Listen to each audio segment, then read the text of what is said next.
ഇന്ന് രാത്രി തിരുവചനത്തിൽ നിന്ന് അല്പസമയങ്ങൾ ചിന്തിക്കാം. അതിനടിസ്ഥാനമായിട്ട് വായിച്ചത് യെശയ്യാ പ്രവചനം 59 അധ്യായത്തിന്റെ പ്രാരംഭവാക്യം. മൈക്ക് എനിക്ക് നന്നായിട്ട് സുഖമുണ്ട് കേട്ടോ, ദൈവം അനുഗ്രഹിക്കട്ടെ. പേരെന്തുവാ? അതിന് ദൈവം അനുഗ്രഹിക്കട്ടെ. ദൈവത്തിന് വളരെ നന്നായി. അപ്പോൾ യെശയ്യാ പ്രവചനം 59 അധ്യായത്തിന്റെ പ്രാരംഭവാക്യം ശിവപാസ്റ്റർ ഒന്നുകൂടെ വായിച്ചു. ദൈവത്തിന്റെ മഹത്വം. രക്ഷിപ്പാൻ കഴിയാതെ വണ്ണം യഹോവയുടെ കൈ കുറുകിയിട്ടില്ല. വേദപുസ്തകത്തിലെ 66 പുസ്തകം, അതിലെ പ്രവചന പുസ്തകം യെശയ്യാ പ്രവചനം മുതല് മലാക്കി പ്രവചനം വരിക. ഇത് സിയോൻകാരെ പഠിപ്പിക്കേണ്ട നിങ്ങളെല്ലാം പഠിച്ചിരിക്കുക. ഇപ്പൊ പിന്നെ ഞാൻ പറയുന്നത് നോക്കുന്നുണ്ടോ നോക്കിയായിരിക്കുന്നത്.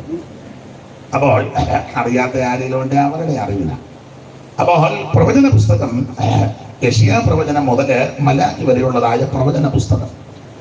ഈ പ്രവചന പുസ്തകങ്ങളെ തന്നെ രണ്ടായിട്ടാണ് നമ്മൾ തരംതിരിച്ച് പഠിക്കുന്നത്. വലിയ പ്രവാചകന്മാരും ചെറിയ പ്രവാചകന്റെ വലിപ്പമല്ല, പ്രവചനത്തിന്റെ വലിപ്പം അനുസരിച്ച്. ഇന്ന് വലിയ പ്രവാചകനും ചെറിയ പ്രവാചകനും എന്നൊക്കെ പറയുന്നത് പ്രവചനത്തിന്റെ അടിസ്ഥാനത്തിലല്ല. വില കൂടിയ വണ്ടിയും വലിയ വീടും ചുറ്റുപാടും കൂടെ അമേരിക്കയിലും പേർഷ്യയിലും ഒക്കെ കടന്നു പോവുകയും സ്തോത്രം ഈ പരുവത്തിനൊക്കെ നിൽക്കുകയും ചെയ്യുന്നവരാണ് വലിയ ശരീരപ്രകൃതിയായി പറഞ്ഞു. അപ്പം 1 ലക്ഷത്തിന്റെ മൊബൈലും അതിനടുത്ത വണ്ടി, ആളും വലിപ്പവും കുടുംബശ്രേഷ്ഠതയും പിന്നെ വിദ്യാഭ്യാസം ഉണ്ടെങ്കിൽ കുറച്ചുകൂടെ നല്ലത്, പിന്നെ ആത്മീയ ലോകത്ത് പിടിയുണ്ടെങ്കിൽ കുറച്ചുകൂടെ മെച്ചം, അങ്ങനെയൊക്കെ ഉള്ള ആൾക്കാരെയാ പലരും വലിയ പ്രവാചകന്മാരെന്ന് പറയുന്നത്. ചെറിയ പ്രവാചകന്മാര് സഞ്ചിയൊക്കെ തൂക്കി ചെരുപ്പ് ഒന്നും ചിലപ്പോൾ കണ്ടെന്ന് വരികയില്ല, മൊബൈലും കണ്ടെന്ന് വരികയില്ല, ഒരു കുറ്റി സൈക്കിൾ പോലും കണ്ടെന്ന് വരികയില്ല. പിള്ളേരുടെ ഭാഷ പറഞ്ഞാൽ കാണാൻ വലിയ കാന്തവും വലിയ ഫിഗർ, ഒരു ഇംഗ്ലീഷ് ടിക്കറ്റ് തെറ്റിയോ ഇല്ല, കാണാനും വലിയ മെച്ചമൊന്നുമില്ല. ഇങ്ങനെ മുക്കിനും മൂലയ്ക്കും ഒക്കെ നിന്ന് വചനമൊക്കെ വിളിച്ച് പറയുന്നു. അത് നമ്മുടെയൊക്കെ പലരുടെയും ദൃഷ്ടി ചെറിയ പ്രവാചകന്മാരെന്ന്, മറ്റേത് വലുത്. പക്ഷേ നാം വലുതായി കാണുന്ന പലരും അവിടെ ചെറുതായിരിക്കും, നാം ഇവിടെ ചെറുതായി കാണുന്ന പലരും അവിടെ വലുതായിരിക്കും. അതെ, നമുക്ക് ആ ഭാഗം വിടാൻ. ഇത് വലിയ പ്രവാചകൻ ഗണത്തിൽപ്പെട്ടയാളാണ് യെശയ്യാ, ദൈവത്തിന്റെ മകൾ, ദൈവത്തിന്റെ രാജകുടുംബത്തിൽപ്പെട്ടയാളാണ്. ഉസിയാവ് അദ്ദേഹത്തിന്റെ പാപ്പനായിട്ട് വരും. ഇവരെല്ലാം കുടുംബാംഗങ്ങളാണ്. മാത്രമല്ല ഇദ്ദേഹത്തിന്റെ ഭാര്യയും ഒരു പ്രവാചകി എന്ന പുസ്തകം പഠിപ്പിക്കുന്നത്. വേദപുസ്തകത്തിലെ ഏറ്റവും വലിയ പേര് യെശയ്യാ പ്രവചനത്തിലാണ്. മാത്രമല്ല ഇദ്ദേഹം വളരെ ശക്തമായിട്ട് പ്രവചന ദൂത് നടത്തിയാണ്. ഇദ്ദേഹത്തെ പറ്റി വേദപഠിതാക്കൾ കൊടുത്തിരിക്കുന്ന നിങ്ങൾക്കറിയാം ഒരു വിശേഷണ പദം സുവിശേഷ പ്രവാചകൻ എന്നാണ്. കാരണം യേശു ക്രിസ്തുവിന്റെ ജനനം, ജീവിതം, ജീവിതചര്യ, ശുശ്രൂഷയുടെ വശങ്ങൾ, എവിടൊക്കെ ശുശ്രൂഷ ചെയ്തു, ഏത് വിധത്തിൽ, എങ്ങനെ, ഒടുവിൽ അവിടുത്തെ കഷ്ടാനുഭവങ്ങൾ, പീഡകൾ, പങ്കപ്പാടുകൾ, അവിടുത്തെ തിരുമരണം, അവിടുത്തെ അടക്കം, അവിടുത്തെ ഉയർപ്പ്, അവിടുത്തെ സ്വർഗാരോഹണം, ആ സ്വർഗത്തിൽ പോയിട്ട് തിരിച്ചു വരുന്നത്, തിരുസഭയെ ചേർക്കുന്നത്, അനന്തരം 1000 ആണ്ട് വാഴ്ച, ഇതെല്ലാം അടുക്കടുക്കായി പ്രവചിച്ച പ്രവാചകനാണ് യെശയ്യാ. അതുകൊണ്ട് വേദപഠിതാക്കൾ ഇദ്ദേഹത്തിന് കൊടുത്തിരിക്കുന്ന വിശേഷണ പദം സുവിശേഷ പ്രവാചകനെന്ന്. മാത്രമല്ല നിങ്ങൾക്കറിയാം വേദപുസ്തകത്തിൽ 66 പുസ്തകമുള്ളതുപോലെ യെശയ്യാ പ്രവചനവും 66 അധ്യായങ്ങളാണ്. അങ്ങനെ സാമ്യ വശങ്ങളുണ്ട്. ആ ഭാഗമൊന്നും എടുക്കുന്നില്ല, അറിവുണ്ടല്ലോ. അപ്പോൾ യേശുക്രിസ്തുവിന്റെ തിരുജനനം എങ്ങനെയായിരിക്കും ജനിക്കുന്നത്? കന്യാസൂനമായി, കന്യക ഗർഭിണിയായി ഒരു മകനെ പ്രസവിച്ചു. അതാണ് അദ്ദേഹം ആത്മാവിൽ കണ്ട് പ്രവചിച്ചത്.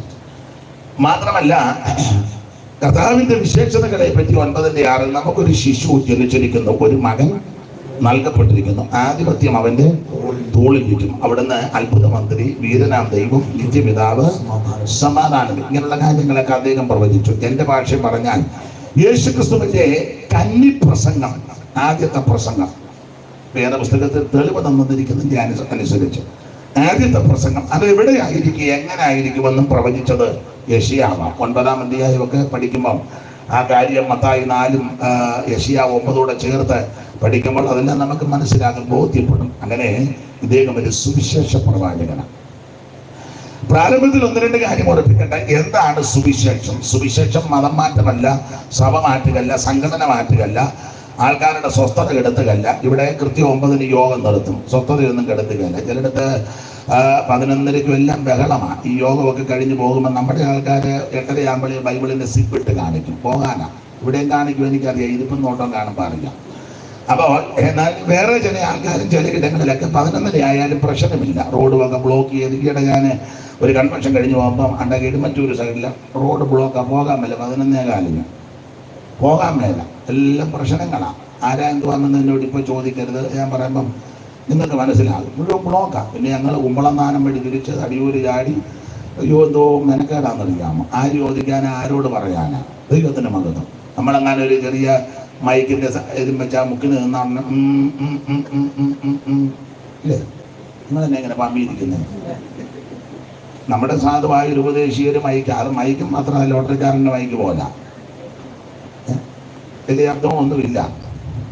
എന്നാലും വധിച്ചുകൊണ്ടിരുന്ന സൂക്കേടാ ചിലർക്ക്. എന്നാൽ ചിലർ റോഡ് മുഴുവൻ അങ്ങ് ബ്ലോക്കാണ്, വഴിയൊക്കെ തിരിച്ചു വിടുക. 11:30 ആയാലും രാത്രി 11:30 വലിയ പ്രശ്നമാണ്.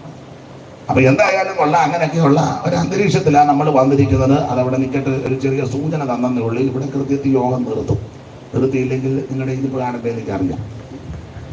അപ്പൊ എന്തായാലും കൊള്ളാം. ദൈവദാസനെ ഇവിടെ കസേര ഇങ്ങോട്ട് കയറിയോ? നീ ഇങ്ങോട്ട് നോക്കാം, പുള്ളി അവിടെ പരുവത്തിന് ഇരുന്നോളും. അപ്പൊ ശ്രദ്ധിക്കുക, ഇദ്ദേഹം ഒരു സുവിശേഷ പ്രവാചകനാണ്. എന്താ സുവിശേഷം? സുവിശേഷം മതം മാറ്റമല്ല, സഭ മാറ്റുകയല്ല, സംഘടന മാറ്റുകയല്ല, ആൾക്കാരെ കൂട്ടി ബഹളവും പിള്ളേരുടെ ഭാഷ പറഞ്ഞ് ഓളവും മേളവുമല്ല. അവൻ സുവിശേഷം എന്ന് പറഞ്ഞാൽ റോഡ് ബ്ലോക്ക് ചെയ്യുകയല്ല, ഭീഷണിപ്പെടുത്തുകയല്ല. സുവിശേഷം എന്ന് പറഞ്ഞാൽ ഒരു വ്യക്തിയാണ്, അത് മറ്റാരുമല്ല, കർത്താവാകുന്ന യേശു ക്രിസ്തു. മനുഷ്യവർഗത്തിന്റെ പാപത്തിന്റെ പരിഹാരം വരുത്തുവാൻ സ്വർഗ മഹിമകൾ വെടിഞ്ഞ് ഈ ലോകത്തിൽ ഇറങ്ങി വന്ന നസറായനാകുന്ന യേശു ക്രിസ്തു. അതാ സുവിശേഷം. എടുത്തു വായിപ്പിക്കുന്നില്ല. തിമോഥെയോസിന്റെ 2-ാം ലേഖനം 2-ാം അധ്യായത്തിന്റെ 8-ാം വാക്യം ഇവിടെ ഇരിക്കുന്നവരെല്ലാം മനഃപാഠമാ.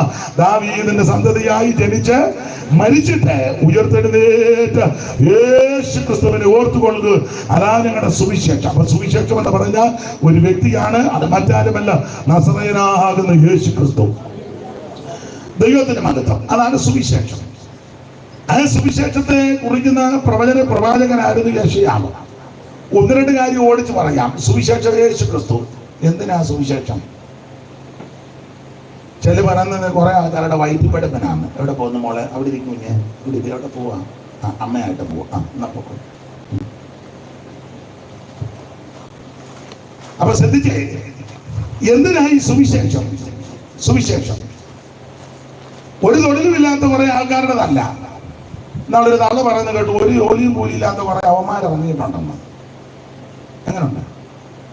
ഒരു ജോലിയും മേലയില്ലാത്ത കുറെ തള്ളയ്ക്ക് വട്ട. ഇത് ഒരു ജോലിയും കൂലിയും മേലയില്ലാത്തവരുടെ മാർഗമല്ല. എന്തിനായി സുവിശേഷം? ഒറ്റവാക്കി പറയാം, സകല മനുഷ്യരും രക്ഷപ്പെടാൻ. തീത്തോസിന്റെ ലേഖനം 2:15 വായിക്കുന്നത്, സകല മനുഷ്യർക്കും രക്ഷാകരമായ ദൈവകൃപ ഉദിച്ചുവല്ലോ. സകല ആൾക്കാരും രക്ഷപ്പെടണം. രക്ഷിക്കപ്പെടാൻ ഒറ്റ മാർഗം, ഒറ്റ വഴി, ഒറ്റ വാതിൽ, ഒരേ ഒരു വ്യക്തി, നസറേയനാകുന്ന യേശു ക്രിസ്തു. മറ്റൊരുത്തനും രക്ഷയില്ല. നാം രക്ഷിക്കപ്പെടുവാൻ ആകാശത്തിന് കീഴിൽ മനുഷ്യരുടെ ഇടയിൽ നൽകപ്പെട്ട ഒരേ ഒരു നാമം നസറായനാകുന്ന യേശുവിന്റെ നാമം. ഈ നാമത്തിൽ ഭൂതങ്ങൾ വിട്ടുമാറും. ഈ നാമത്തിൽ രോഗികൾ സൗഖ്യമാകും. ഈ നാമത്തിൽ അത്ഭുതങ്ങൾ നടക്കും. ഈ നാമം എല്ലാ നാമത്തിലും മേലായ നാമമാ. ഇത് പകർന്ന തൈലം പോലെയാ. ഇത് സുഗന്ധം പരത്തുന്ന നാമമാ. ഇന്ന് രാത്രി ഈ നാമത്തിൽ അതിശയങ്ങളും അത്ഭുതങ്ങളും നടക്കും. ഈ രാത്രിയിലും ആരെങ്കിലും രോഗത്താൽ പീഡകളാൽ എന്നെ കേൾക്കുന്നെങ്കിൽ യേശുവിന്റെ നാമത്താൽ നിനക്ക് സൗഖ്യവും വിടുതലുമുണ്ട്. അനുഭവിച്ച ദൈവമക്കളായി ഇന്ന് രാത്രി മറ്റത്ത് കൂടിയിരിക്കുന്നത് എനിക്ക് നല്ല ബോധ്യമുണ്ട്. ദൈവത്തിന്റെ മകത്ത് അവിടുത്തെ നാമം എല്ലാ നാമത്തിലും മേലായ നാമമാണ്. വാനിലും ഭൂമിയിലും മേലായ നാമം വന്നിതവല്ലഭ നാമമത. വാനിലും ഭൂമിയിലും മേലായ നാമം വല്ലഭ നാമമത. ദൂതർ വാഴ്ത്തി പുകഴ്ത്തിടും നാമമത. ദൂതർ വാഴ്ത്തി പുകഴ്ത്തിടും നാമമത. യേശുവിന്റെ തിരുനാമത്തിൽ ഇന്നും എന്നും സ്തുതി യേശുവിന്റെ തിരുനാമത്തിന് ഇന്നുമെന്നും സ്തുതി സ്തോത്രമേ. സങ്കടം ചഞ്ചല ശോഭന വേളയിൽ താങ്ങി നടത്തി നാമമത്. സങ്കടം ചഞ്ചല ശോഭന വേളയോ താങ്ങി നടത്തിയിടും നാമമത്. ഭയം മുറ്റുമകറ്റിടും നാമമത്. ഭയം മുറ്റുമകറ്റിടും നാമമത്. യേശുവിന്റെ തിരുനാമത്തിന് ഇന്നുമെന്നും സ്തുതി സ്തോത്രമേ. യേശുവിന്റെ തിരുനാമത്തിന് ഇന്നുമെന്നും സ്തുതി സ്തോത്രമേ. അപ്പൊ ശ്രദ്ധിക്കുക, എന്താണ് സുവിശേഷം? അത് യേശു ക്രിസ്തു. എന്തിനാ സുവിശേഷം? സകല മനുഷ്യരും രക്ഷപ്പെടാൻ. അതിനാ സുവിശേഷം. പൈസ കൊടുത്താലൊന്നും രക്ഷപ്പെടുകയല്ല, 10 എഴുതി കൊടുത്താലൊന്നും രക്ഷപ്പെടുകയല്ല. സ്തോത്രം. രക്ഷപ്പെടാൻ ഒറ്റ മാർഗ്ഗമേ ഉള്ളൂ, യേശു ക്രിസ്തു. യേശുവിനെ രക്ഷിതാവായി സ്വീകരിക്കണം. ഞങ്ങൾ ക്രൈസ്തവ കുടുംബത്തിൽപ്പെട്ടതാ. മുമ്പേ പറഞ്ഞ പോലെ ശങ്കരപിരിയ എന്ന് പറഞ്ഞായിരുന്നു, ഒന്നും രക്ഷപ്പെടുക.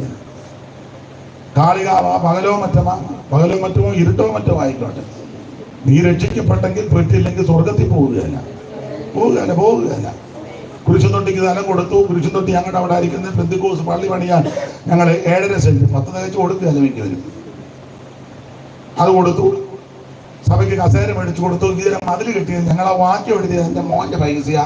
അതൊക്കെ നല്ല കാര്യം. സ്വർഗത്തിൽ പോണേ രക്ഷിക്കപ്പെടണം. സ്വർഗത്തിൽ പോണേ രക്ഷിക്കപ്പെടും. ഇമ്മാനുവേലിൽ നിന്ന് നമ്പരം മേടിച്ചു കൊടുത്താലൊന്നും രക്ഷപ്പെടില്ല. അത് പിന്നെ ഉറങ്ങുന്നവർക്കൊരു സുഖമാണ്, ഒന്ന് എഴുന്നേൽക്കുമല്ലോ അടിക്കുമ്പോൾ.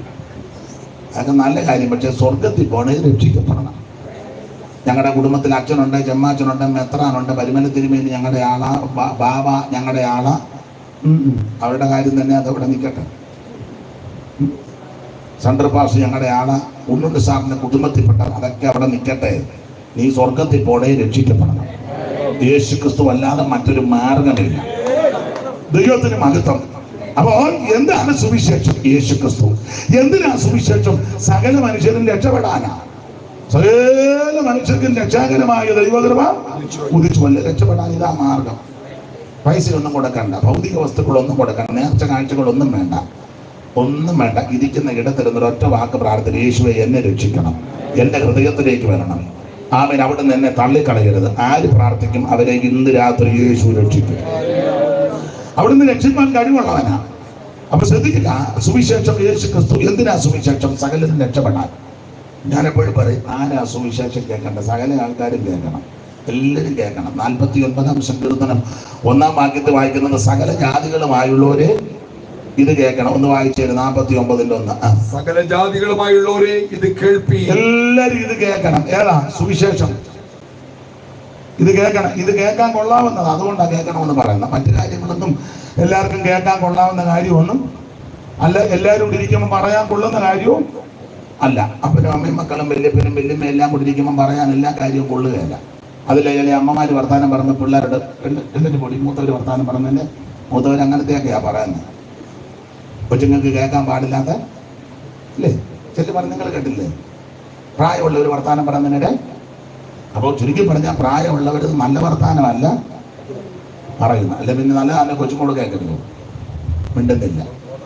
കൊച്ചുങ്ങളോട് പറഞ്ഞാൽ ചാവാതിരിക്കുന്നു തോന്നിയില്ല, മുഖം കണ്ടിട്ട്. അപ്പൊ എല്ലാവരും ഇതാ പറയുന്നത്, മൂത്തവര് വർത്താനം പറയുന്നതിനിടെ.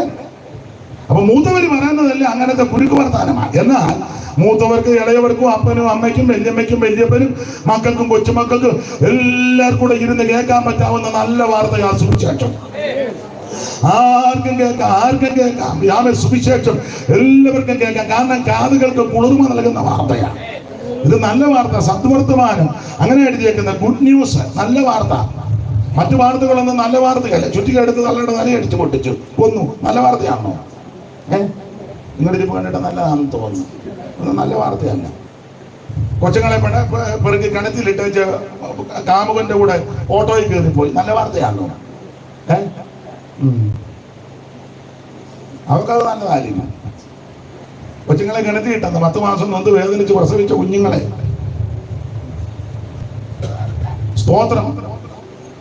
ഭാര്യയെ വെട്ടി കണ്ടിച്ചു, നല്ല വാർത്തയാണോ? അല്ല. അമ്മായിയമ്മയുടെ തലയ്ക്ക് ജരവത്തടിക്ക് അടിച്ചു. അടിച്ചാളിനെ ഈയിടെ ഞാൻ കണ്ടു. അടികൊണ്ട തള്ള പിന്നെ കുറെ നാൾ കഴിഞ്ഞ് അത്തുപോയി.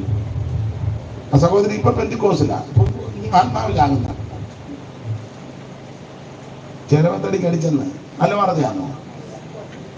ഈ ടൈപ്പുള്ളവർ പറയും നന്നായി പോയിട്ട് ഞങ്ങളുടെ തള്ളയിൽ ഒന്ന് തല്ലാനിരിക്കുകയാണ്. ഇതൊക്കെ അങ്ങനെയുള്ളവർക്ക് നല്ല വാർത്തയായിരിക്കും, പക്ഷെ ഇത് നല്ല വാർത്തയല്ല. അവിടെ വയനാട്ടിലെ ഉരുളുപൊട്ടി, നല്ല വാർത്തയല്ല. എത്രയോ ജീവൻ പൊലിഞ്ഞു പോയി. കോവിഡ് വന്ന സമയത്ത് അനേക പ്രിയപ്പെട്ടവർ നമ്മെ വിട്ടുപോയി, നല്ല വാർത്തയല്ല. ഇപ്പോഴും അതിന്റെ ദുഃഖവും വേദനയും മാറിയിട്ടില്ല പലർക്കും, ഇതൊന്നും നല്ല വാർത്തയല്ല. കേൾക്കുന്ന വാർത്തകളൊന്നും നല്ലതല്ല. സുവിശേഷകരെ വെട്ടിക്കണ്ടിക്കുന്നു, കത്തിക്കുന്നു, നല്ല വാർത്തയാണോ? അവർക്ക് നല്ല വാർത്തയായിട്ട് തോന്നും. അല്ല. അവനവന്റെ മതത്തിൽ ചേർത്തിലെ ആയുധം കാണിച്ച് ഭീഷണിപ്പെടുത്തി ചേർക്കുക, വടിവാള് കറക്കി ചേരണ ഞങ്ങളുടെ മതത്തിൽ, അത് നല്ല വാർത്തയല്ല. തോക്ക് ചൂണ്ടിയേച്ച് മതത്തിൽ ചേർക്കുക, അല്ല, നല്ല വാർത്തയല്ല. അപ്പൊ ഈ കേൾക്കുന്ന വാർത്ത മുഴുവൻ മനസ്സിന് ഭീതി ഉണ്ടാക്കുന്ന, അസ്വസ്ഥത ഉണ്ടാക്കുന്ന, ദുഃഖമുണ്ടാക്കുന്ന, നിരാശ വരുത്തുന്ന, വർദ്ധിക്കുന്ന വാർത്തകളാണ്. ഇതിന്റെ നടുവിൽ നല്ല വാർത്ത ഒന്നേ ഉള്ളൂ, അത് സുവിശേഷം. ആർക്കും കേൾക്കാം, ആരോടും പറയാം, എവിടെയും പറയാം, ആർക്കും അംഗീകരിക്കാം, ആർക്കും അനുഗമിക്കാം, ആർക്കും സേവിക്കാം, ആർക്കും സ്നേഹിക്കാം, ആർക്കും ആരാധിക്കാം, ഏത് ആൾക്കാർക്കും അടുത്തും വരാം. ഏത് പ്രായക്കാർക്കും സുവിശേഷത്തിനിടയ്ക്ക്, സുവിശേഷം യേശു ക്രിസ്തുവാ, യേശുവിനിടയ്ക്ക് ഏത് പ്രായക്കാർക്കും ഏത് സമയത്തും വരാം, ഏത് സമയത്തും വരാം. രാത്രിയിലും വരാം, പകലും വരാം, വെളുപ്പിനെയും വരാം, അർദ്ധരാത്രിക്കും വരാം. കൊച്ചു സഹോദരിമാർക്ക് പറയാം, 30 വയസ്സുള്ള സഹോദരിക്കും വരാം, 50 വയസ്സുള്ള സഹോദരിക്കും വരിക, 90 അമ്മയ്ക്കും വരാം, അപ്പച്ചനും വരാം, ആർക്കും വരാം, ഏത് ദിവസവും വരാം. നിങ്ങളും ചൊവ്വായും മുതലും എല്ലാം ഇവിടെ വാതിൽ തുറന്നു കിടക്കുക. എന്നാൽ മറ്റുള്ള സ്ഥലങ്ങളിലൊക്കെ എല്ലാവർക്കും ചെല്ലാനൊക്കത്തില്ല, എപ്പോഴും ചെല്ലാനും ഒക്കത്തില്ല. അതിനൊക്കെ ഒത്തിരി ക്രമീകരണങ്ങൾ, ഒത്തിരി പടികളുണ്ട്. എന്നാൽ സുവിശേഷം എല്ലാവർക്കും വേണ്ടിയുള്ളതാണ്, ഏത് സമയത്തും വരാം. ഇതിനകത്ത് തരംതിരിവൊന്നുമില്ല. തരംതിരിവ് നമ്മൾ ഒപ്പിച്ചു വെച്ചിട്ടുണ്ട്, അത് ഞാൻ പിന്നെ പറയാം, സമയമുണ്ട്. 9-ന് മുന്നേ നോക്കട്ടെ ഒപ്പുവെന്ന് പറയാം. അതൊക്കെ നമ്മൾ ഒപ്പിച്ചു വെച്ച കുരുക്ക. സുവിശേഷത്തിന് യാതൊരു തരംതിരിവില്ല, ആർക്കും ഈ മാർഗത്തിൽ വരാം, യേശുവിനെ അറിയാം. അപ്പൊ എന്താണ് സുവിശേഷം? യേശു ക്രിസ്തു. എന്തിനാ സുവിശേഷം? സകല മനുഷ്യരും രക്ഷപ്പെടാൻ. ആരാ സുവിശേഷം കേൾക്കണ്ടേ? സകല ജാതികളും ഇത് കേൾക്കണം, എല്ലാവരും കേൾക്കണം. ഈ ജാതിയും മതമൊക്കെ മനുഷ്യനുണ്ടാക്കി വെച്ച വിക്രിയകളാണ്. സ്തോത്രം. മനുഷ്യനുണ്ടാക്കി വെച്ചത്. ദൈവത്തിന് ഇതൊന്നും വിഷയമല്ല. ദൈവത്തിന് മഹത്വം. ദൈവം എല്ലാവരെയും സ്നേഹിക്കുന്നു. അവിടുന്ന് സ്നേഹമാണ്. ഏത് വ്യക്തിയെയും അവിടുന്ന് സ്നേഹിക്കുന്നുണ്ട്. അതെ. അപ്പൊ എല്ലാവരും ഇത് കേൾക്കണം. ഇനി ഈ സുവിശേഷം കേട്ടാലുള്ള ഗുണമെന്നാ ഞാൻ സാധാരണ പറയാറുണ്ട്. സുവിശേഷം കേട്ടാൽ ആ സുവിശേഷം യേശു ക്രിസ്തു, യേശു ക്രിസ്തുവിന്റെ തിരുപ്പിറവിയോടുള്ള ബന്ധത്തിൽ ധാരാളം സംഭവങ്ങൾ നടന്നതായിട്ട് ലൂക്കോസിന്റെ സുവിശേഷം 2-ാം അധ്യായത്തിന്റെ 8 മുതൽ 13 വരെയുള്ള തിരുവെടുത്ത് വായിക്കുമ്പോൾ ആ സുവിശേഷത്താൽ, സുവിശേഷം യേശു ക്രിസ്തുവിന്റെ തിരുപ്പിറവി, അവിടുത്തെ തിരുജനനം, ആ ജനനത്തോട് ബന്ധപ്പെട്ട് അനേക കാര്യങ്ങൾ അവിടെ നടന്നതായിട്ട് ലൂക്കോസിന്റെ സുവിശേഷം 2-ന്റെ 8 മുതൽ താഴോട്ട് വായിപ്പിക്കുന്നില്ല. ഒന്ന്, സുവിശേഷത്താൽ ഇരുട്ട് മാറും. അവിടെ എഴുതിയിരിക്കുന്നത് അന്ന് ആ പ്രദേശത്ത് രാത്രിയിലായി സംഭവം. നിങ്ങൾക്ക് അറിവുള്ളത് കൊണ്ട് ആ ഭാഗം വായിപ്പിക്കാത്ത രാത്രിയിലാണ്. അപ്പൊ പെട്ടെന്ന് കർത്താവിന്റെ തേജസ് ചുറ്റി മിന്നി വെളിച്ചം വന്നു. അപ്പോൾ അതിന്റെ അർത്ഥം സുവിശേഷത്താൽ സംഭവിക്കുന്ന ഒന്നാമത്തെ കാര്യം ഇരുട്ട് മാറും. നിന്റെ ജീവിതത്തിന്റെ ഇരുട്ട് മാറ്റുന്ന മാർഗമാണ് സുവിശേഷം. നിന്റെ കുടുംബത്തിന്റെ ഇരുട്ട് മാറ്റുന്ന മാർഗമാണ് സുവിശേഷം. ദേശത്തിന്റെ ഇരുട്ട് മാറ്റുന്ന മാർഗമാണ് സുവിശേഷം. ചില സ്ഥലങ്ങളിലോട്ടൊക്കെ ചെന്ന് നല്ല വെട്ടവും വെളിച്ചവും ഒരു ഐശ്വര്യമാണ്. എവിടെ എന്താണെന്ന് ഞാൻ പറയുന്നില്ല, അതൊക്കെ ബുദ്ധിയോടൊക്കെ ചിന്തിക്കും. എന്നാൽ ചില ഇടങ്ങളിലോട്ട് എന്നാൽ ഒരു ബുദ്ധിമുട്ടൊക്കെയാ. നിങ്ങൾക്കത് അനുഭവത്തിനുണ്ടോ എന്നറിയത്തില്ല. നിങ്ങൾക്കെല്ലാം ഒരുപോലാണെന്ന് തോന്നുന്നു. എനിക്കങ്ങനെ അനുഭവിക്കാറുണ്ട്. സ്തോത്രം.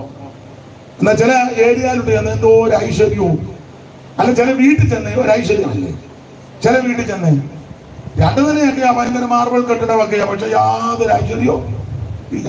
വാതുക്കലും രണ്ടാണ് ഇരിപ്പുണ്ട്. അത് ഒട്ടുമായി ശരിയില്ല. വെറുതെ മെനക്കേട് കേസ് ഒത്തിരി ഉണ്ട്.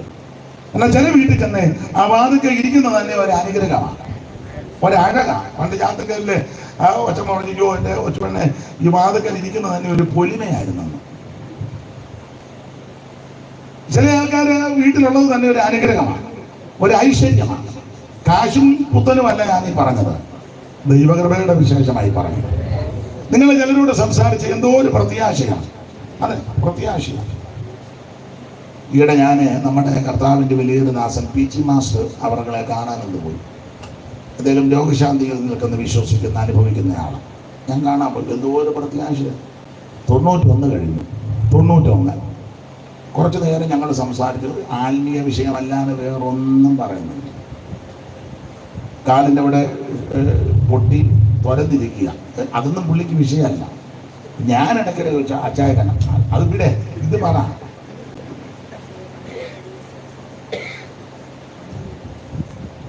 നിങ്ങൾക്കൊരു ഞൊണൽ വന്നാൽ മതി, പിന്നെ ആഴ്ച സാക്ഷിയും പിന്നെ എന്തെങ്കിലും മുഴുവൻ ആൾക്കാരുടെ ഇതിൻ്റെ പുരാണമായിരിക്കും. ഞാൻ അദ്ദേഹത്തിന് അവിടെ അല്പസമയം ഇരുന്നോണെങ്കിൽ പഠിച്ചു. തുറന്നിരിക്കുക പഠിത്ത. അപ്പം ഞാൻ ഒരു പ്രായമുള്ള സീനിയർ ദൈവദാസൻ, ബഹുമാന്യ ദൈവദാസൻ, ഞാൻ ചോദിച്ചു അച്ചായൻ ഇവിടെ ഇത് പറ. പുള്ളി ആത്മാക്കളെ നേടിയ കാര്യവും സ്നാനപ്പെടുത്തിയ കാര്യവും ശുശ്രൂഷ ചെയ്തതും ഇപ്പോൾ പ്രാർത്ഥിക്കുന്ന വിഷയം ആ പുള്ളി പറയാൻ, അത് വിടാൻ. നമ്മളന്ന് തുറന്നത് മാത്രം എടുത്ത് സകല ആൾക്കാരെയും കാണിച്ചുകൊണ്ടിരിക്കും. അതാണ്ട് ഇത്രയും തുറന്ന എന്നെ എല്ലാവരും എന്നെ ഇങ്ങനെ സൂക്ഷിച്ച് നോക്കുന്നത്. നമുക്ക് ആ വിഷയം വിട്ടേക്ക്. അപ്പോൾ ഈ സുവിശേഷത്താൽ ഇരുട്ട് മാറും. എത്രയെത്ര വ്യക്തികളുടെ ഇരുട്ട് മാറി. പോലീസിന്റെ ലാത്തിക്കോ തത്വസംഹിതകൾക്കോ പ്രത്യയശാസ്ത്രങ്ങൾക്കൊന്നും മാറ്റാൻ പറ്റാഞ്ഞതാ സുവിശേഷം വന്നപ്പോൾ മാറിയത്. എന്റെ ഭാഷയെ പറഞ്ഞാൽ കുടിച്ച് അവൻ കൂത്താടി നാട്ടുകാർക്കും വീട്ടുകാർക്കും ദേശക്കാർക്കും പേടി സ്വപ്നമായി സ്വൈരക്കേട് വരുത്തി 4 കാലയിൽ ഓടയിലും അവിടെ ഇവിടെയൊക്കെ കിടന്ന പല ആൾക്കാരും സത്യസുവിശേഷം കേട്ടപ്പോൾ ആ മദ്യപാനം നിർത്തി യേശുവിനെ രക്ഷിതാവായി സ്വീകരിച്ചു. കുടുംബത്തിന്റെ സ്ഥിതിക്ക് മാറ്റം വന്നു. ആ കുടുംബത്തിൽ സമാധാനവും ഐശ്വര്യമുണ്ടായി. ആ വ്യക്തിയുടെ ജീവിതത്തിന്റെ ഇരുട്ട് മാറ്റി. അത് മാറ്റുന്നതാണ് ആ സുവിശേഷം. സ്തോത്രം. എത്രയെത്ര കുടുംബങ്ങളുടെ ഇരുട്ട് മാറി. എന്നും തമ്മിൽ തല്ലും ആലോക്യവും ബഹളവും, അമ്മായിമ്മയും മരുമകളും നാത്തൂനും ചേട്ടത്തി അനിയത്തി, എന്നും ഗാർഗിൽ യുദ്ധമാണ്. അതെ, കയ്യിൽ ബോംബില്ലെന്നേ ഉള്ളൂ, അതിലും കട്ടിയുള്ള സാധനമായി എറിയുന്നത്. പക്ഷേ സുവിശേഷം ആ വീട്ടിൽ വന്ന് യേശുവിനെ രക്ഷിതാവായി സ്വീകരിച്ച് ദൈവകൃപയിൽ വന്നു കഴിഞ്ഞപ്പോൾ ആരോഗ്യമെല്ലാം മാറി. എല്ലാവരുടെയും കാര്യമല്ല പറഞ്ഞത്, പക്ഷെ മിക്കടുത്തും അങ്ങനെ. ഇപ്പൊ അവിടെ സന്ധ്യയാകുമ്പോൾ പാട്ട് പ്രാർത്ഥനയും ജഗത്തിന് ഘോഷം, ഉല്ലാസ ഘോഷം.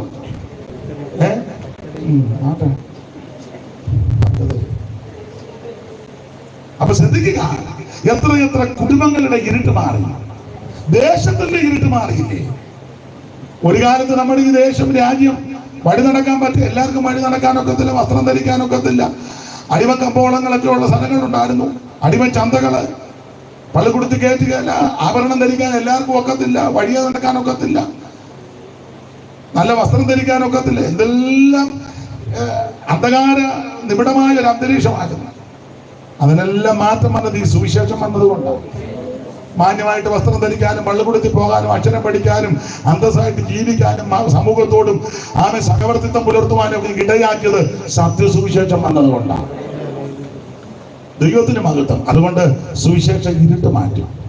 ആഫ്രിക്കയുടെ ചരിത്രം ഒന്നും ഞാൻ പറയേണ്ടതൊക്കെ പഠിച്ചവരും അറിവുള്ളവരുണ്ട്. മനുഷ്യനെ തിന്നുന്ന സ്ഥലമായിരുന്നു. സുവിശേഷം വന്നതുകൊണ്ടാണ്. സുവിശേഷം വന്നതുകൊണ്ടാണ്. സുവിശേഷത്തെ കൊണ്ട് മാത്രമേ ഇത് നടക്കൂ. അപ്പോൾ സുവിശേഷം ഇരുട്ട് മാറ്റും. ജീവിതത്തിന്റെ, കുടുംബങ്ങളുടെ, ദേശത്തിന്റെ, രാജ്യങ്ങളുടെ, രാഷ്ട്രങ്ങളുടെ ഇരുട്ട് മാറ്റുന്ന മാർഗമാണ് സുവിശേഷം. അതുകൊണ്ട് എവിടെയും ഉയർത്തുവാനും പറയുവാനും പറ്റുന്ന ഒരേ ഒരു കാര്യം സുവിശേഷമാണ്. ദൈവത്തിന് ഇതാരുടെയും കുത്തകയല്ല, ഒരു സഭക്കാരുടെയും കുത്തകയല്ല. സുവിശേഷം എല്ലാം കൂടെ ഞങ്ങളുടെ സഭയ്ക്ക് തന്നിരിക്കുന്നത്. ഞങ്ങളുടെ സഭക്കാർ പറഞ്ഞോളാം, നിങ്ങളുടെ സഭക്കാരും പറയണ്ട, ഞങ്ങളുടെ സഭ പറഞ്ഞാൽ ഇത് ഏക്കൂ. അങ്ങനെ വിവരക്കേടൊന്നും വിളിച്ച് പറയരുത്.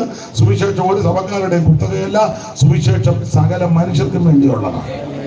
ദൈവത്തിന് മഹത്വം. എല്ലാവർക്കും എല്ലാവർക്കും എല്ലാവർക്കും വരുവീ നീ നല്ല സമയം വൃഥാവാക്കാതെ നിന്നെ യേശു വിളിച്ചിടുന്നു.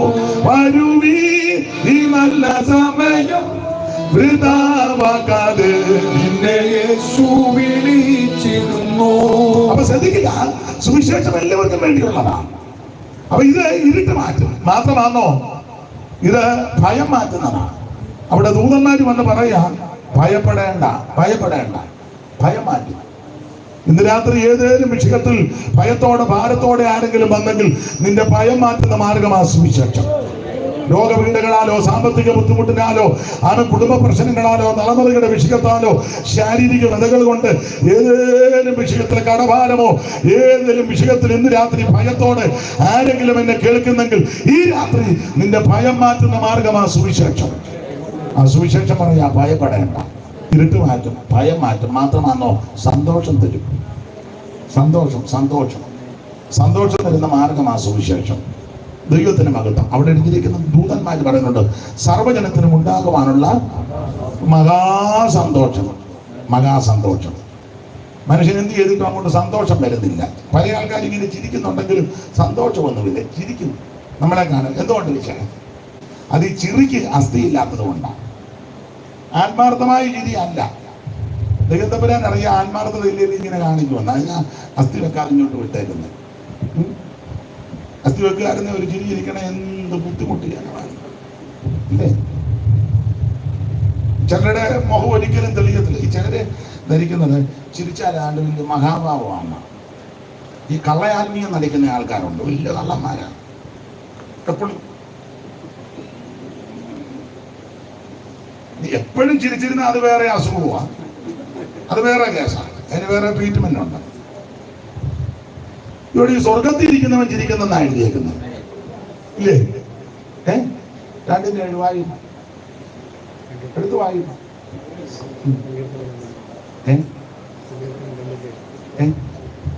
ഏത് 2-ാം സംഗതി?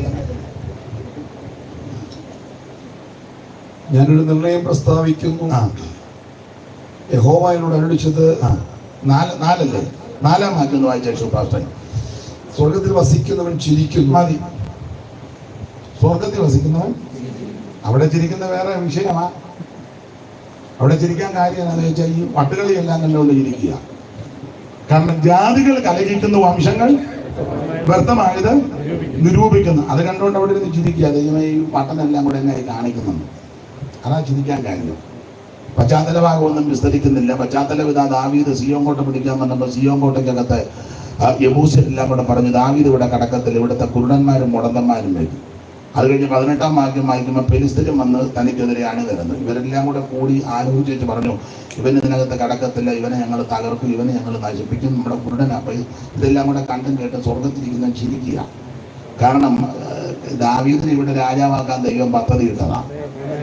അതിന് വിരുദ്ധമായിട്ട് ഇവരിങ്ങനെ കൂട്ടുകെട്ടും നിരൂപണങ്ങളും വ്യർത്ഥ നിരൂപണങ്ങളും ചെയ്യുന്നത് കൊണ്ട് പറയാ അതൊന്നും വില പോകുകയായിരുന്നു. ഇടയ്ക്ക് കയറി പറയാ ദൈവം നിന്നെ ഉയർത്താൻ പദ്ധതി ഇട്ടിട്ടുണ്ട്. അതിന് വിരുദ്ധമായിട്ട് ആര് തന്ത്രം ഉണ്ടാക്കാൻ ഏകുകയല്ല. അത് കാണുമ്പോൾ സ്വർഗത്തിൽ ഇരിക്കുന്നവൻ ചിരിക്കുക. കാരണം 2-ാം സങ്കീർത്തനം മശീക സങ്കീർത്തനമാണ്. 2:12 വായിക്കുന്നുണ്ട്, അവൻ സ്വന്തം കോപിച്ചിട്ട് നിങ്ങൾ വഴിയിൽ വെച്ച് നശിക്കാതിരിക്കാൻ അത് മശീക സങ്കീർത്തനമാണ്. അപ്പൊ മിശിഹായോട് ബന്ധപ്പെട്ടും സ്വർഗത്തിരിക്കുന്നവൻ ചിരിക്കുക. എന്നാ നമ്മുടെ കർത്താവ് മരിച്ചു, അരിമത്തിയിലെ യോസേഫിന്റെ കല്ലറെ കൊണ്ട് അടക്കിയപ്പോൾ ആൾക്കാരെല്ലാം കൂടെ കൂടി പറഞ്ഞു ഇവൻ ഉയർത്ത് വരുമെന്നാ പറഞ്ഞേക്കുന്നു. അപ്പൊ പറഞ്ഞു എന്നാ പോകാൻ പറ്റും, നമുക്ക് കല്ലുരുട്ടി വെക്കണം. ഇവന്മാര് കല്ലെല്ലാം ഉരുട്ടുമ്പോൾ സ്വർഗത്തിരിക്കുന്നവൻ ചിരിക്കുക. കാരണം 3-ാം ദിവസം ഇത് ഉരുണ്ട് മാറി ദൂതൻ ഇതിന്റെ മണ്ടക്കിരിക്കാൻ പോവുക. അന്നേരം ഇവന്മാര് കല്ല് കമ്മിറ്റി, നമുക്കെല്ലാം കമ്മിറ്റിയാ, കല്ല് കമ്മിറ്റി, സ്റ്റോൺ കമ്മിറ്റി. ഒരു ഇംഗ്ലീഷ് ഇരിക്കട്ടെ, തെറ്റിയോ? മിക്ക സഭയിൽ സ്റ്റോണാ, കാരണം അനക്കമൊന്നുമില്ലല്ലോ. സ്റ്റോൺ കമ്മിറ്റി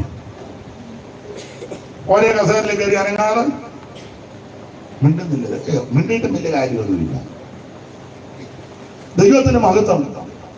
കമലുകാർ കൂടി വെച്ച് കല്ലുരുട്ടി വെക്കുക. അപ്പൊ ചോദിച്ചു വേവിച്ചാൽ ശരിക്കും വെക്കണം, വിടവൊന്നും കാണരുത്. ഇങ്ങനെല്ലാം ഇവന്മാര് ഡയലോഗ് അടിക്കുമ്പോൾ സ്വർഗത്തിരിക്കുന്നവൻ ചിരിക്കുക. ചിരിക്കാൻ കാര്യം 3-ാം ദിവസം കല്ലറ അങ്ങോട്ട് ഉരുട്ടി മാറ്റി വെച്ച് ദൂതൻ അതിന്റെ മണ്ടേ കയറിയിരിക്കാൻ പോവാ. ഇത് വല്ലോ ഈ പൊട്ടന്മാരറിയുന്നുണ്ടോ? ദൈവം നിനക്ക് വേണ്ടി വഴി തുറക്കുമെന്നാ പറഞ്ഞു. ആര് നിനക്കെതിരെ കല്ലുരുട്ടി വെച്ചാലും തടഞ്ഞു വെച്ചാലും അതിനെ അടിച്ചു മാറ്റി ദൈവം നിനക്ക് വേണ്ടി വഴിയൊരുക്കും. ദൈവം തുറന്നാൽ ആരും അടക്കത്തില്ല, ദൈവം അടച്ചാൽ ആരും തുറക്കത്തില്ല. ആരും അടയ്ക്കാതെ വേണം തുറക്കുകയും ആരും തുറക്കാതെ വേണം അടയ്ക്കുകയും. ദാവീദിന്റെ താക്കോൽ തോളിലുള്ള ദൈവം നിനക്ക് വേണ്ടി വഴി തുറക്കും.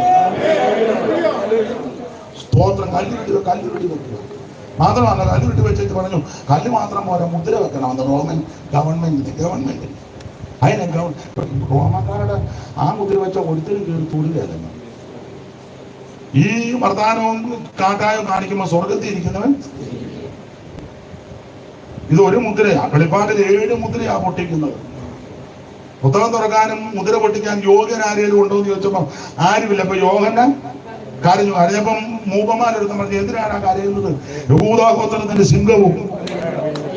സ്തോത്രം സ്തോത്രം സ്തോത്രം. അവൻ മുദ്ര പൊട്ടിക്കാൻ ജയം പ്രാപിച്ചിരിക്കുക. ഇവർ റോമൻ ഗവൺമെന്റിന് ഒരു മുദ്ര പൊട്ടിച്ചപ്പോൾ പിന്നെ ആണെങ്കിലും തമ്പുരാൻ സ്വർഗത്തിരിക്കുക. എടാ 7 മുദ്ര പൊട്ടിക്കാൻ കഴിവുള്ളവനെയാ അവൻ സ്തോത്രം ഒരു മുദ്ര വെച്ച് അടയ്ക്കാൻ പോകുന്നത്. സ്വർഗത്തിരിക്കുന്ന ചിരിക്കുക. ദൈവത്തിന് മഹത്വം. അപ്പൊ പറഞ്ഞു, ഈ ചതികൻ ഉയർത്തെഴുന്നേക്കുമെന്ന് പറഞ്ഞു. ഇനി അവന്റെ ഭൃത്യന്മാരെല്ലാം കൂടെ ശിഷ്യന്മാര് വന്ന് മോദിച്ചുകൊണ്ട് പോയിച്ച് പറയും അവൻ ഉയർത്തെന്നാ പറഞ്ഞാൽ പിന്നെയും നമുക്ക് പിന്നെയാ. അതുകൊണ്ട് തന്നെ കാവൽ പടയാളികള് ഏതാണ്ട് 100 പടയാളികള് കുന്തവും പരിയായിട്ട് നിർത്തിയിരിക്കുക. യവന്മാര് കുന്തമായിട്ട് വരുമ്പോ സ്വർഗത്തിരിക്കുന്നവൻ ചിരിക്കുക. നിന്റെ കുന്തം മനസ്സിലാകുന്നുണ്ടോ? വല്ലോ സ്വർഗത്തിരിക്കുന്ന ഞാനൊരു കാര്യം പറയാ, നിനക്ക് വിരോധമായി കരുക്കളും തന്ത്രങ്ങളും ഒരുക്കുമ്പോൾ സ്വർഗത്തിരിക്കുന്നവൻ ചിരിക്കുക. ദൈവത്തിന് മഹത്വം. ദൈവം നിന്നെ ഉയർത്തും, ദൈവം നിന്നെ ആദരിക്കും. നിനക്ക് വിരോധമായിട്ട് ഉണ്ടാക്കുന്ന ആയുധവും ഫലിക്കത്തില്ല. അത് നമുക്ക് മടങ്ങി വരാം. ദൈവത്തിന് മഹത്വം. അപ്പൊ ശ്രദ്ധിക്കുക, അവൻ സുവിശേഷം വന്നു കഴിയുമ്പോൾ സന്തോഷമാണ്. സന്തോഷം സർവജനത്തിനും ഉണ്ടാകുവാനുള്ള ഒരു മഹാസന്തോഷം സുവിശേഷത്തെ കൊണ്ട് ഇത് കിട്ടുള്ളൂ. സന്തോഷം അത്രേ ഉള്ളൂ. ഈ ദൈവസന്നിധി വന്നിരിക്കുമ്പോഴാണ് കൂടുതലും സന്തോഷിക്കുന്നത്. ഇതുപോലെ വീട്ടിലെങ്ങാനും ഇരുന്ന് സന്തോഷിച്ചാലോ, ഭർത്താവ് ഇങ്ങനെ ഇരിച്ചോണ്ടിരിക്കുന്നത് എങ്ങനെ മട്ടാണെങ്കിൽ രാവിലെ തന്നെ ഇരുന്ന് ചിരിച്ചാലോ,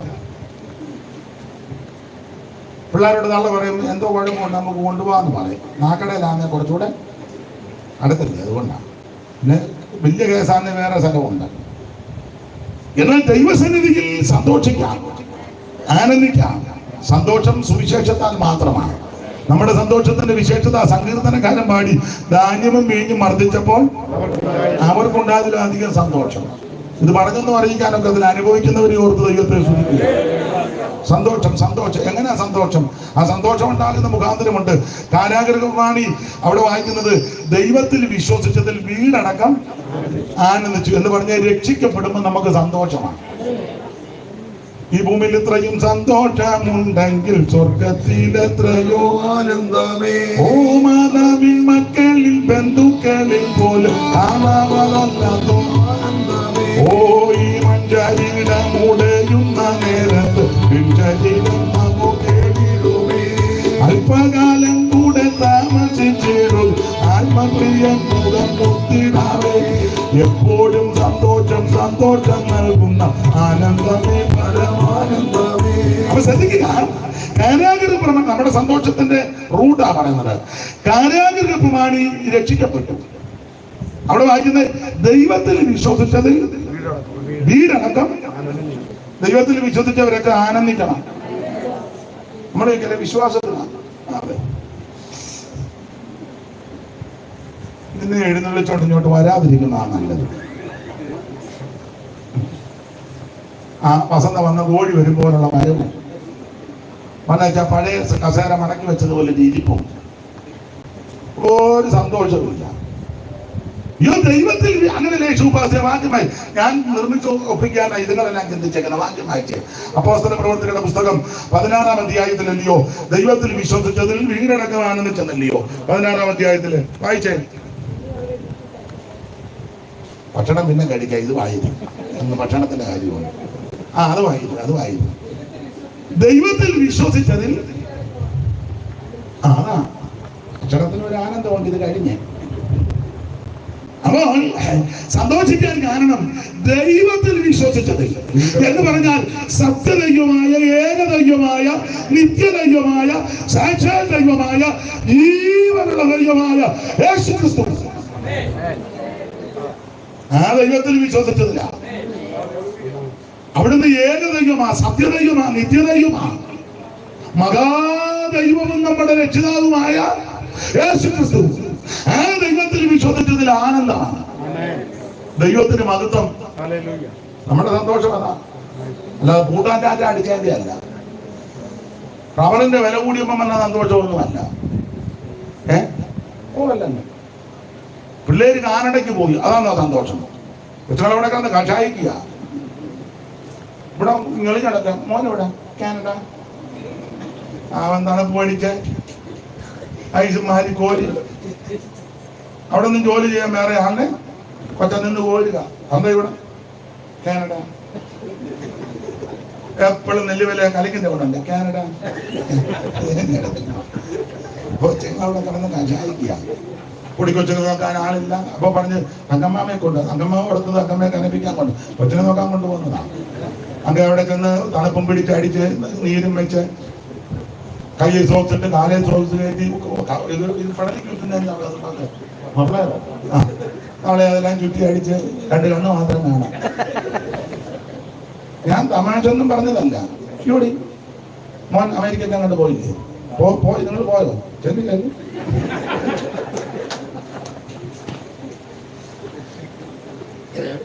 പോയതിന് കുറ്റമൊന്നും പറഞ്ഞതല്ല. പിള്ളേര് പോട്ടെ, നന്മ കൊടുക്കട്ടെ. പക്ഷെ അതല്ല സന്തോഷം. നീ രക്ഷിക്കപ്പെട്ടതാ സന്തോഷം. നീ ഒരു ദൈവവൈദ്യനായി തീർന്നതാ സന്തോഷം. യേശുവിനെ വിശ്വസിച്ചു, യേശുവിന്റെ ഉള്ളത്തിൽ വന്നു. എനിക്ക് ആ പാട്ട് മൊത്തം അറിയത്തില്ലെങ്കിൽ നിങ്ങൾ പാട്. യേശുവിന്റെ ഉള്ളത്തിൽ വന്ന നാളിൽ അങ്ങനെ പാട്ടില്ലേ? എന്ത് മാറ്റം? അതാ, യേശു ഉള്ളത്തിൽ വരണം. യേശു കലണ്ടറെ ഭിത്തിയെ കടന്നിങ്ങനെ ആടിയാ പോരാ. മനസ്സിലായില്ല? ആണിയെ തളച്ച യേശു കിടന്ന് ആടുക അതല്ല. യേശു അകത്ത് വരണം. സ്തോത്രം. യേശു അകത്ത് വരണമെന്ന്. അവ ദൈവത്തിൽ വിശ്വസിച്ച് തരാൻ ആനന്ദം. അവ സന്തോഷിക്കാൻ നമ്മുടെ രീതികളാ. കാരാഗ്രഹമാണ് കുടുംബമായിട്ട് രക്ഷിക്കപ്പെട്ടു. ദൈവത്തിൽ വിശ്വസിച്ചതിൽ വീടടക്കം, അതാ നമുക്ക് ആനന്ദം. മാത്രമാണോ വലിയ പള്ളിയിൽ പോയിച്ചിങ്ങോട്ട് വരിക ഷാണ്ണൻ? പുള്ളി പള്ളിയെ പോയിട്ട് വണ്ടിയെ വരിക. നേരെ വന്നപ്പോ മൊബൈലിൽ മിസ് കോൾ വിട്ടോണ്ടിരിക്കുകയല്ല, തിരുവെടുത്ത് വായിച്ചോണ്ടിരിക്കുക.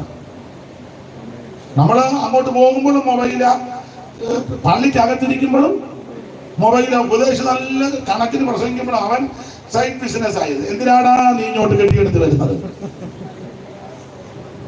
എന്നിട്ട് പറയാം ഞാൻ പാറ്റം നോക്കാം. പിന്നെ പാറ്റം നോക്കാം. അവിടെ ഇരുന്ന് മൊബൈലിൽ കളിക്കുകയാണ് മിക്കതും. ആരാധനയ്ക്ക് വേറെ പുസ്തകം ചെറുതിപ്പോ കൊണ്ടുവരികയല്ല, കൊണ്ടുവരത്തില്ല. എല്ലാം ഉണ്ടെന്നാണ്. എല്ലാം ഉണ്ട് അതിനകത്ത്, എല്ലാം ഉണ്ട്. 46-ാം സങ്കീർത്തനം എടുത്ത് തോണ്ടിയപ്പോ ലില്ലിക്കുട്ടി ഇറങ്ങി വരുന്നു. എന്നാൽ അതിന് ലില്ലിക്കുട്ടിയെ കണ്ടാക്കാൻ സങ്കീർത്തനം അവിടെ എല്ലാം ഉണ്ടല്ലോ ഇതിനകത്ത്. നിങ്ങൾക്ക് മനസ്സിലാകുന്നില്ലല്ലോ?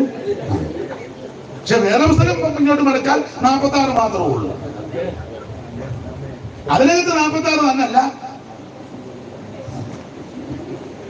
അത് പറയാം എല്ലാം ഉണ്ട് കയ്യിലിരിക്കട്ടെ.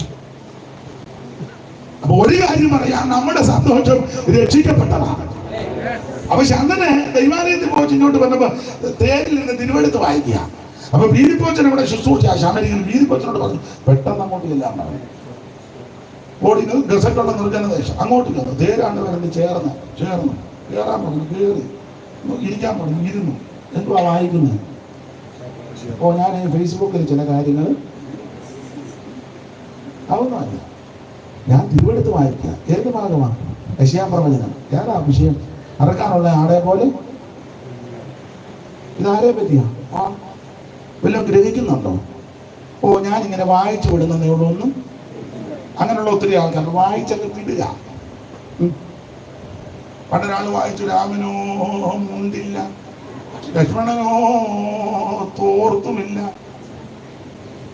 ഹനുമാൻ ഓരോരോ രോമങ്ങൾ വിടുതെറിഞ്ഞു. രാമൻ ഉണ്ടില്ലെന്നാ. ലക്ഷ്മണൻ ആ കാര്യം ഓർത്തില്ല. അതിന് പുള്ളി പറഞ്ഞ് രാമന് മുണ്ടുമില്ല, ലക്ഷ്മണന് തോർത്തില്ല, മുണ്ടും തോർത്തുമില്ല നടക്കുക. വായിച്ചങ്ങ് വിടുക. ചെല്ലി വായിക്കുന്നതന്നെ ഉണ്ട്, നമ്മുടെ ഇടയിലുമുണ്ട്. പണ്ടൊരാൾ വായിക്കാൻ എപ്പോഴും പറഞ്ഞ വായിച്ചു, എപ്പസോസ് വെച്ച് ഞാൻ മൃദംഗ യുദ്ധം ചെയ്തു. ഞങ്ങളൊരു പൊതുവെ ചോദിച്ചു, മൃദംഗ തവലയാണ് നീ വായിക്കേണ്ടത്, മൃഗയുദ്ധം ചെയ്തെന്നാ പുള്ളി വായിച്ചു പഠിക്കുക. എപ്പസോസ് വെച്ച് പുള്ളി വായിക്കുക. ഇതെന്നാണ് പോലും ഈ അടുത്ത കാലത്തിലാണ് യഹോവ എന്നുള്ളത്. യഹോവ അങ്ങ് വായിക്കുക. ഇതെന്നാണ് പോലും തിട്ടമൊന്നും വായിക്കുന്ന ഗ്രഹിക്കുന്നുണ്ടോ? അയ്യോ, ഒരുവൻ പൊരുള് തിരിച്ചു തരാൻ ഞാൻ എങ്ങനെ ഗ്രഹിക്കും? പീലിപ്പോച്ചൻ പൊരുള് തിരിച്ചു കൊടുത്തു. ഇതാരെ പറ്റിയാണെന്നറിയാമോ? യേശുവിനെ പറ്റിയാ. എന്തോ വിഷയമെന്നറിയാമോ? എന്നതാ വിഷയം? ആ തിരുവഴുത്തിനെ അടിസ്ഥാനമാക്കി സുവിശേഷം പറഞ്ഞെന്നാ. വായിച്ചേ 35 മുതലുള്ള വാക്യം വായിച്ചേ. 35. ഫിലിപ്പോസ് ഈ തിരുവെഴുത്ത് ആധാരമാക്കി അവനോട് യേശുവിനെ കുറിച്ചുള്ള സുവിശേഷം യേശുവിനെ കുറിച്ചുള്ള സുവിശേഷം അറിയിപ്പാൻ തുടങ്ങി. ഈ തിരുവെഴുത്തിനെ അടിസ്ഥാനമാക്കി യേശുവിനെ പറ്റിയുള്ള സുവിശേഷം അറിയിച്ചു, നന്നായിട്ട് അറിയിച്ചു. അങ്ങനെ സുവിശേഷം ഫിലിപ്പോച്ചൻ പറയുന്നു, പുള്ളി കേൾക്കുന്നു, വായിക്കുന്നു, പറയുന്നു, പുള്ളി കേൾക്കുന്നു. അങ്ങനെ അങ്ങോട്ട് നേര് പോയപ്പം താണ്ടെ വെള്ളമുള്ളൊരു സ്ഥലം. ഉടനെ ഫിലിപ്പോച്ചനോട് ഷണ്ണം പറഞ്ഞു, വെള്ളം അതിനെ ദാഹിക്കുന്നു? അല്ലല്ല, സ്നാനം. ദാഹിക്കുന്നതിന് കുപ്പിവെള്ളമുണ്ട്, വെള്ളം അതിന് സ്നാനപ്പെടണം. അപ്പൊ സുവിശേഷം പറഞ്ഞപ്പോ അതിനകത്ത് സ്നാനം പറഞ്ഞതുകൊണ്ടല്ലേ പുള്ളി പറഞ്ഞാണ്ട് വെള്ളം പറഞ്ഞ് വെള്ളമൊക്കെ കണ്ടു. ഇനി ചിലപ്പം വെള്ളം കണ്ടെന്നും വരും. നീ വിശ്വസിക്കുന്നു? ഉടനെ ക്ഷമ പറഞ്ഞ് ഞാൻ വിശ്വസിക്കുന്നു. എങ്കിലാകാം. വിശ്വസിക്കുന്നവരെ നമ്മ കണ്ടത്. അല്ലാതെ അമ്മച്ചി ആകാറ അമ്മ ഇനി അതിന്റെ മുങ്ങമ്മേ അമ്മ ഇനി ജീവൻ പോകുന്നതിന് മുന്നേ എന്റെ തള്ള അങ്ങനെ മുങ്ങിട്ടൊന്നും ഒരു കാര്യവും ഇല്ല. പിള്ളേരെല്ലാം ഗൾഫിലും മറ്റു രാജ്യങ്ങള് മുങ്ങച്ച സ്വസ്ഥത കെടുത്തിയാൽ പറഞ്ഞ് മുങ്ങാന്ന്. ഇവർക്ക് ശ്വാസം കണ്ടാ മുക്കിയത്. അവിടെ വെള്ളക്കാല് കണ്ട മുക്കേണ്ട പുള്ളി ചോദിച്ചു, ഇന്ത്യ എല്ലാം സൂക്കേട് തീർന്നല്ലോ. അത് കളിക്കോട്ട് കയറിച്ച് വേറെ വഴിക്ക് പോയി. അതിനാണോ മുങ്ങുന്നേ? അല്ല. അടുത്ത ആഴ്ച കല്യാണം, ഈ ആഴ്ച മുങ്ങ കല്യാണത്തിന് കൊണ്ട് അവന് തന്നെ അതുപോലും അവനറിയത്തില്ലെന്ന് തോന്നുന്നു. ഇത് കല്യാണം നടത്താനല്ല മുങ്ങുന്നേ.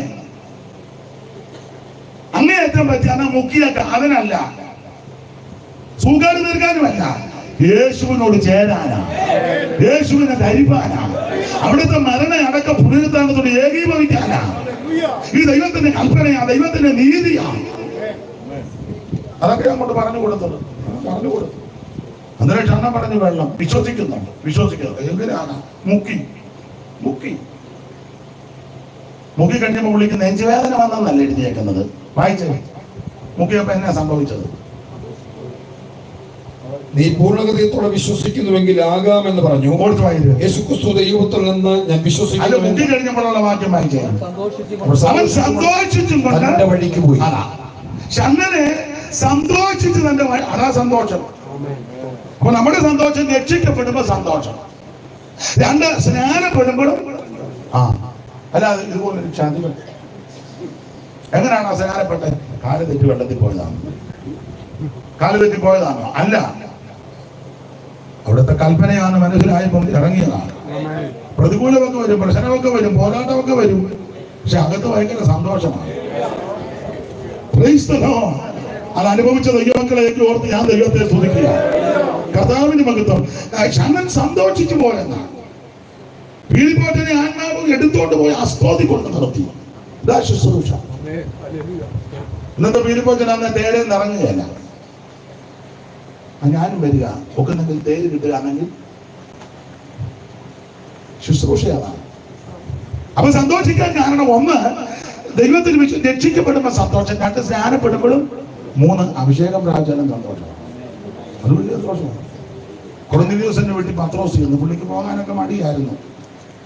ഹൃദയമൊക്കെ ദൈവമല്ലേ അറിയുന്നത്. പുള്ളി ഒറ്റ പ്രസംഗത്തിനൊക്കെ 3000 പേരെ അകത്ത് കയറ്റിയെങ്കിൽ അകത്ത് ഇച്ചിരി ഏതാ പറ, നിങ്ങൾ പറ, ചുമ്മാ ഇരിക്കല്ലേ, പറ, ഇച്ചിരി വെച്ചിരുത്തൊക്കെ ഉണ്ട്. അത് അവരാണറിയാവുന്ന തുപ്പട്ടി ഇറക്കി കാണിച്ചു. ഒരാൾ വായിച്ചു തീപ്പെട്ടി കാണിച്ചു. തീപ്പെട്ടി തേപ്പൊട്ടിയൊന്നും അല്ല, തുപ്പട്ടി ഇറക്കി കാണിച്ചു. സകല ജാതി ആൾക്കാർ ഇഴജാതി അറുത്ത് തിന്നാൻ. അത് വായിച്ചോണ്ട് നമ്മുടെ ആൾക്കാർ മുഴുവൻ ഉള്ളതിനെ എല്ലാം അറുത്തങ്ങ് ഒരൊറ്റ പന്നിയെ പോലും വിടാത്ത വിശുദ്ധന്മാരുണ്ട്. അറക്കുകയാണ്. അത് തിന്നാനൊന്നും കാണിച്ചു കൊടുത്തതല്ല. ദൈവം വിശുദ്ധീകരിച്ചതിന് നീ മലിനമെന്ന് എന്ന് പറഞ്ഞാൽ നീ കൊർന്നേലിയോസിന്റെ വീട്ടിൽ പോകണമെന്ന്. ചില വീടുകളിൽ പ്രാർത്ഥന വെച്ചാൽ ചെല്ലു പോകുകയല്ലോ. എല്ലാം ഒരു സഭയാണ്, പക്ഷെ പോകുകയല്ല. പോയാലും തീരുന്നതിന് മുന്നേ മാപ്പിളയും പെമ്മളയും കൂടെ അങ്ങ് തിരിച്ചു പോകും. ഭക്ഷണം ഉണ്ടെന്ന് പറഞ്ഞാലും എല്ലാം എല്ലാം ഭയങ്കര വിശുദ്ധന്മാരാ. ഇപ്പൊ നിങ്ങൾ ചിന്തിക്കുക, ഇപ്പൊ ഇയാളെ വിളിച്ചത് മെനക്കേടാണല്ലോ എന്ന്. മെനക്കേടൊന്നുമില്ല, കാര്യം പറയുന്നതേ ഉള്ളൂ. ഇട്ടോണ്ട് അംഗീകരിച്ചാൽ മതി. പത്രോസിന് ഈ ചില അസ്വസ്ഥതയുണ്ട്. അതുകൊണ്ട് തമ്പുരാൻ പറഞ്ഞു പോകും. കൊർന്നേലിയോസിന്റെ വീട്ടിൽ ചെന്നു. ചെന്നോന്റെ കുട്ടി പറഞ്ഞു, വന്നത് ഉപകാരം, ഞങ്ങളെല്ലാവരും ഇവിടെ ഉണ്ട്, പറ. പത്രോസ് വാ തുറന്നു. അങ്ങനെ എഴുതിയേക്കുന്ന പത്രോസ് നമ്മളെന്ത് ചെയ്താൽ വാ തുറക്കുക, ഇനി ഒടുവിൽ തുറക്കാതിരിക്കാം. നിർത്താൻ നേരത്ത് കുട്ടനാട്ടിലൊരു മീനുണ്ട്, മുതുകില. മുതുകില വാ പൊളിക്കുമ്പോഴത്തേക്ക് 3 കല്ലേലിയായോ.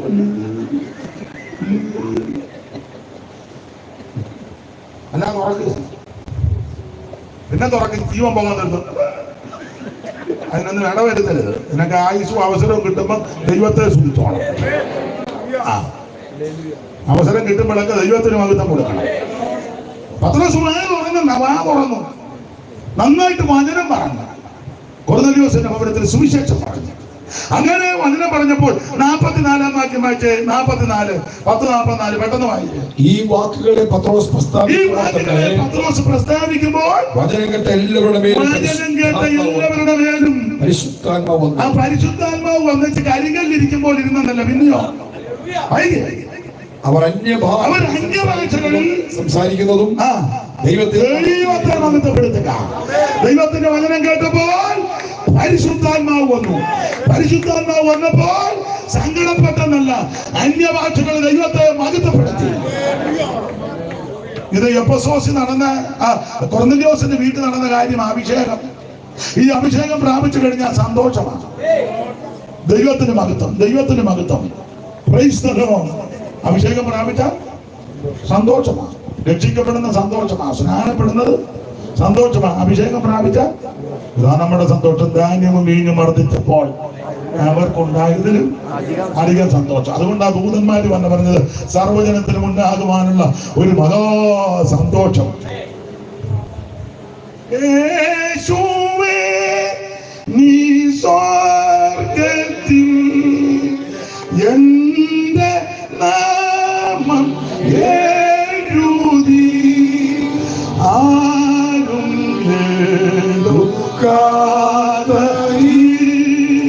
ഭാഗ്യം സന്തോഷം ആരും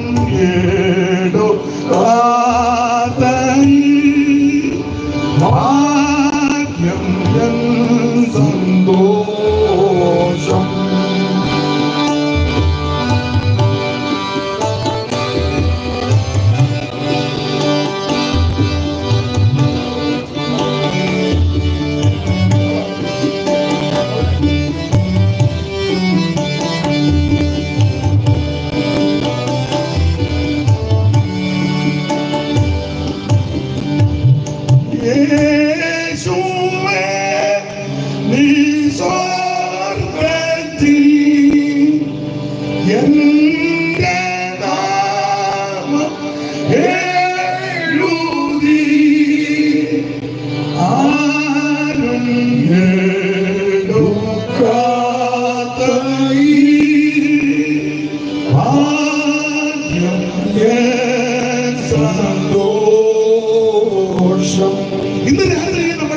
സന്തോഷം ഇതാ.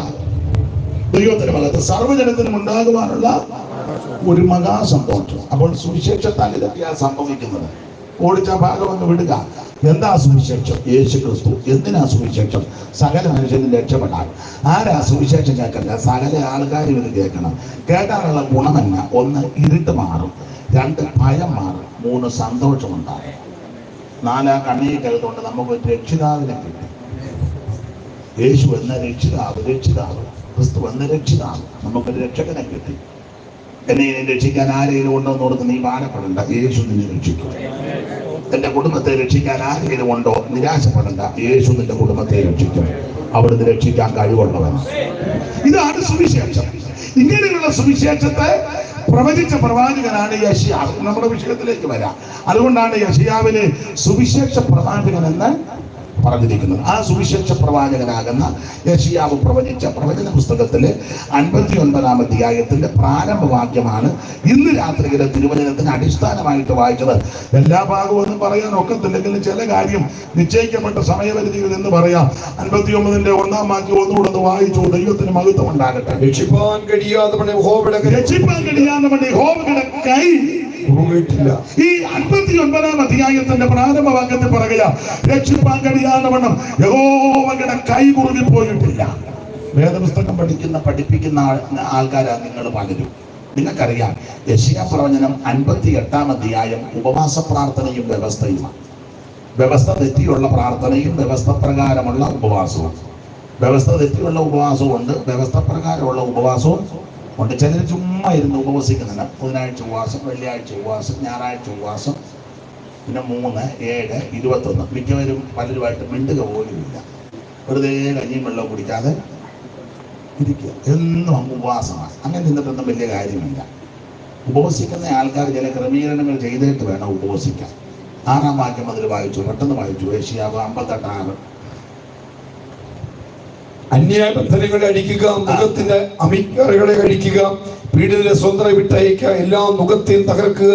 ഇതല്ലോ എനിക്ക് ഇഷ്ടമുള്ള ഉപവാസം. വിവരിക്കുന്നില്ല, വായിച്ചു വിടുക. അടുത്തത്, വിശപ്പുള്ളവന് നിന്റെ അപ്പം നുറുക്കി കൊടുക്കുന്നതും കൊടുക്കണം. ഉപവസിക്കുന്നവർ അങ്ങനെയൊക്കെ ചെയ്യണം. അലഞ്ഞു നടക്കുന്ന വിശപ്പുള്ളവൻ അപ്പം ഇത് മതിലും കെട്ടി ഗേറ്റ് വല്ലായിട്ട് പൂട്ടി ഗേറ്റിൽ എഴുതി വെക്കുക. പട്ടിയുണ്ട്, സൂക്ഷിക്കുക. ആരങ്ങോട്ടി എല്ലാനാ പട്ടിയുണ്ട്, മിണ്ടുന്നില്ല. ഇപ്പൊ പിന്നെ ഞെക്കുന്ന ഗേറ്റാ. കട്ടർ മാറ്റി നോക്ക്, നമുക്ക് വേണ്ടപ്പെട്ടതാണോ എന്ന്. മിണ്ടുന്നില്ലല്ലോ ആരും. എന്നെ ഇങ്ങനെ നോക്കിയിരിക്കുന്നു. ഉപവസിക്കുമ്പോഴേ വിശക്കുന്നവൻ അപ്പം മുറുക്കി കൊടുക്കണം. ഏത് സമയത്തും ആര് നമ്മുടെ വീട്ടിൽ വന്നാലും ഉള്ളതിന്റെ ഒരു വിഹിതം കൊടുക്കണം. ഉച്ചയ്ക്കാ വരുന്നെങ്കിൽ ഭക്ഷണം കഴിച്ചില്ലെങ്കിൽ കൊടുക്കണം. രാവിലെ ആണെങ്കിൽ ഉള്ളതിന്റെ വിഹിതം, ഉള്ളത് മതി. ചിലപ്പോ കപ്പ പിടിക്കുന്നത് മുള കൊടുത്തതായിരിക്കും മതി. അതാ പറയുന്നതിനും കൊടുക്കുന്നതിലും ഒക്കെ ഒരു ഐശ്വര്യവും ഒരു തൃപ്തിയും ഉണ്ട്. കപ്പ ഒഴുങ്ങിയാൽ ആ മുള കൊടുത്തത്. എന്നാൽ ഇത് പറയുമ്പോൾ തന്നെ അതിൽ ഒരു ചേഴ് വേക്കയ. നമുക്ക് 2 കഷണം കപ്പ കഴിക്കാം. ഞങ്ങൾ ഇതാ കഴിക്കുന്ന നല്ല കപ്പയാ, മലമാറാം, നല്ല രുചിയാ, അവിടെ നെയ്യ് പോലെ. ഇതൊക്കെ പറയുമ്പോൾ തന്നെ വേണ്ടാത്തവനും കൂടെ ഒരു കഷണം എടുക്കും. ഇതങ്ങനല്ലല്ലോ. കപ്പ വേണോ? വേണ്ടല്ലോ. കൂട്ടാനൊന്നുമില്ല, മുളകുടച്ചതാ, എണ്ണയില്ല. മനസ്സിലാകാഴിയൊന്നുമല്ല. നിങ്ങൾ അതിന്റെ അപ്പുറത്തെ വേന്ദ്രന്മാർ ഇതിനകത്ത്. ഉച്ചക്കൊരാൾ കഴിച്ചായിരിക്കും വന്നല്ലേ, അവൻ വിശന്ന് പ്രാണം കഴിച്ചായിരിക്കും. അവിടെ ഇരിക്കും, ഞങ്ങൾ കഴിച്ചിട്ട് വരാം. ഞങ്ങൾ എണ്ണിച്ചിട്ട് താമസിച്ചു പോയി. എന്നെ ഇങ്ങനെ സൂക്ഷിച്ചു നോക്കുന്നേ. ആദ്യമായിട്ടൊരുത്തം വന്നു. കാപ്പളൻ മെമ്മയോടെ ആകെ 2 മുട്ടയുള്ളെന്ന്. മാപ്പിളയ്ക്കും പപ്പളയ്ക്കും ഓരോ മുട്ടക്കറിയില്ല. ബ്രദറെ വരുന്നേ, മുട്ട എടുത്ത് വാങ്ങിക്കോ. നിങ്ങളുടെ കാര്യമല്ല പറഞ്ഞു. നിങ്ങൾ പിന്നെ എന്നെ ഇങ്ങനെ നോക്കുന്നത്. എടാ, വിശപ്പുള്ളവന് കൊടുക്കണമെന്ന്. നീ കഴിച്ചില്ലെങ്കിലും അവന് കൊടുക്കണം. ഉപവസിക്കുന്നവരോടായി പറയാന്നെ. നീ ഉപവസിക്കുന്നതിന് അവനെ വിശന്നിരുത്തേണ്ട കാര്യമുണ്ടോ? ചില ആൾക്കാർ ഞങ്ങളുടെ വീട്ടിൽ ഉപവാസ പ്രാർത്ഥന അടുപ്പിപ്പോലും വരുന്നവന് പോലും ഇച്ചിരി വെള്ളം ഇവൻ കൊത്രാക്കൊള്ളി ഒപ്പിച്ചാനായിരിക്കുന്നത് 3. അതിനും ചുമ്മാ ഇരിക്കുന്നവനെയും കൂടെ വെള്ളം കുടിപ്പിക്കാതെ അവൻ പ്രാർത്ഥിക്കാതെ നിന്നെയെല്ലാം പ്രാകുക. ഇടക്കിടക്ക് നോക്കും. നമ്മൾ ഓർക്കുന്ന വിടുതലിനാണ്. ഇന്നും വല്ലതും മനസ്സിലാകുന്നുണ്ടോ?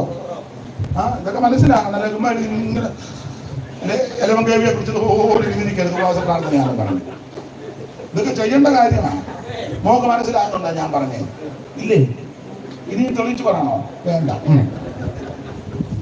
അപ്പൊ ശ്രദ്ധിക്കുക, വിഷമുള്ളവന് നിന്റെ അപ്പം നുറുക്കി കൊടുക്കണം.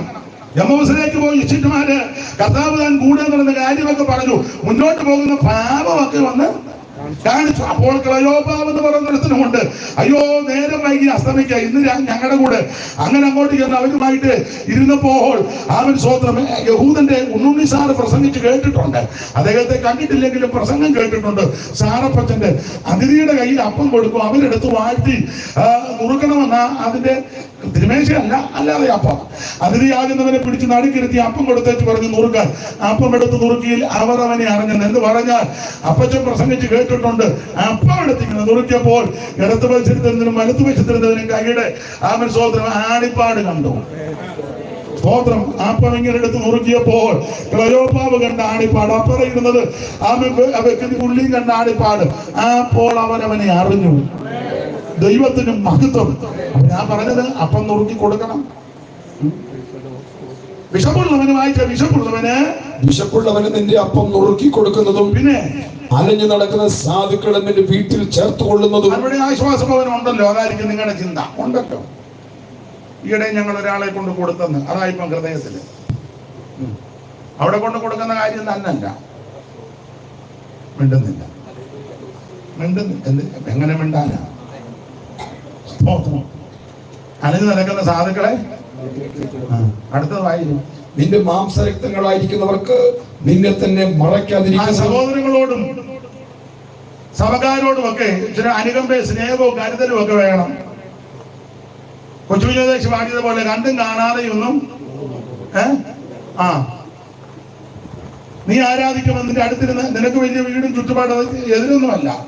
5 ഏക്കർ സ്ഥലവും അല്ല അതിനടുത്ത വീടും ചുറ്റുപാടും. നല്ല കാര്യം, ദൈവം അനുഗ്രഹിക്കട്ടെ, നന്മ തരട്ടെ. അപ്പൊ നിന്റെ അടുത്തിരിക്കുന്ന ആരാധിക്കുന്ന സാധുവായ സഹോദരന് 1 സെന്റ് ഭൂമിയില്ല, ഒരു മുറി പോലും തേച്ചെടുക്കാൻ നിർവാഹമില്ലാതിരിക്കുക. അവന് മറക്കരുത് കേട്ടോ.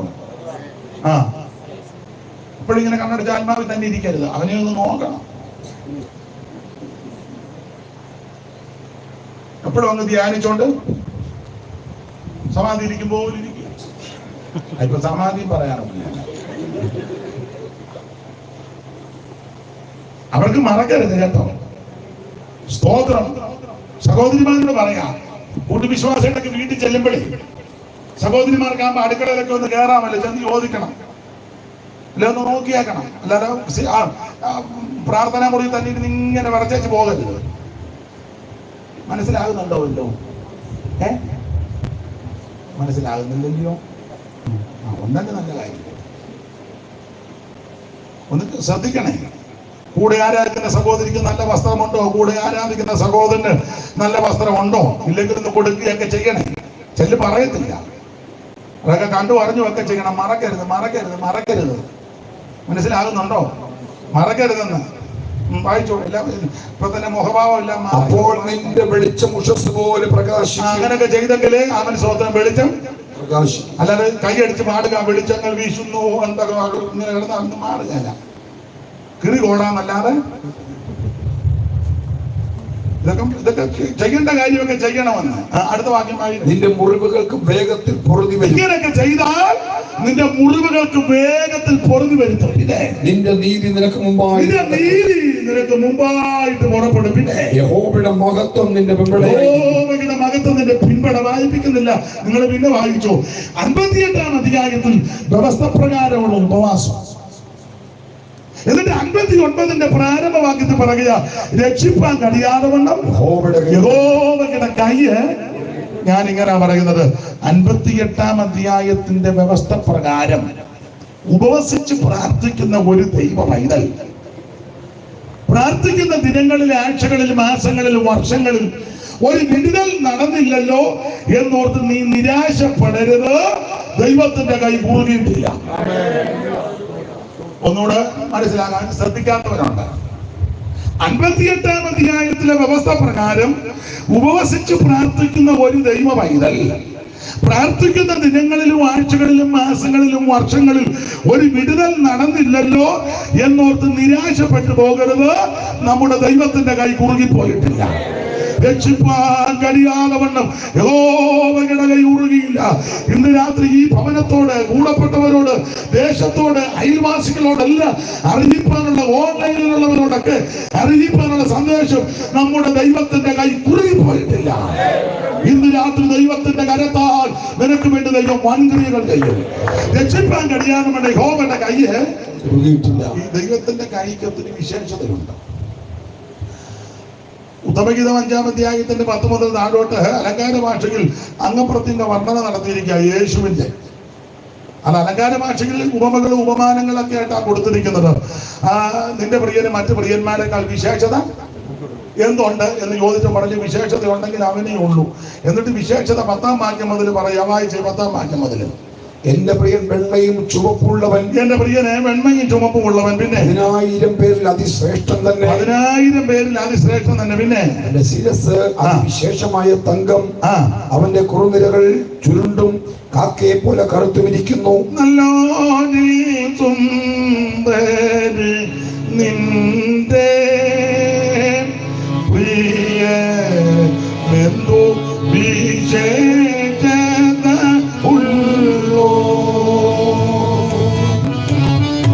നല്ലോരിൽ സുന്ദരി നിന്റെ പ്രിയ ബന്ധു വിശേഷതയുള്ളോ.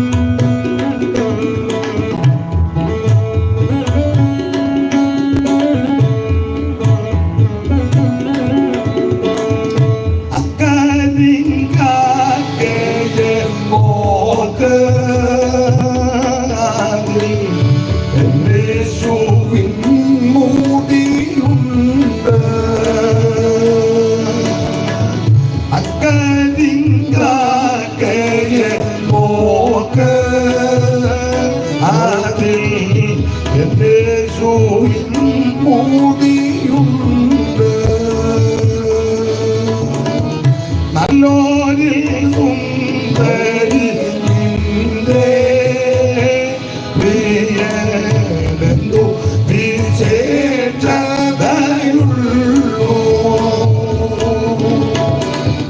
1000 പത്താളെ നോക്ക്, അതിൽ എന്റെ മുഖേനായുണ്ട്.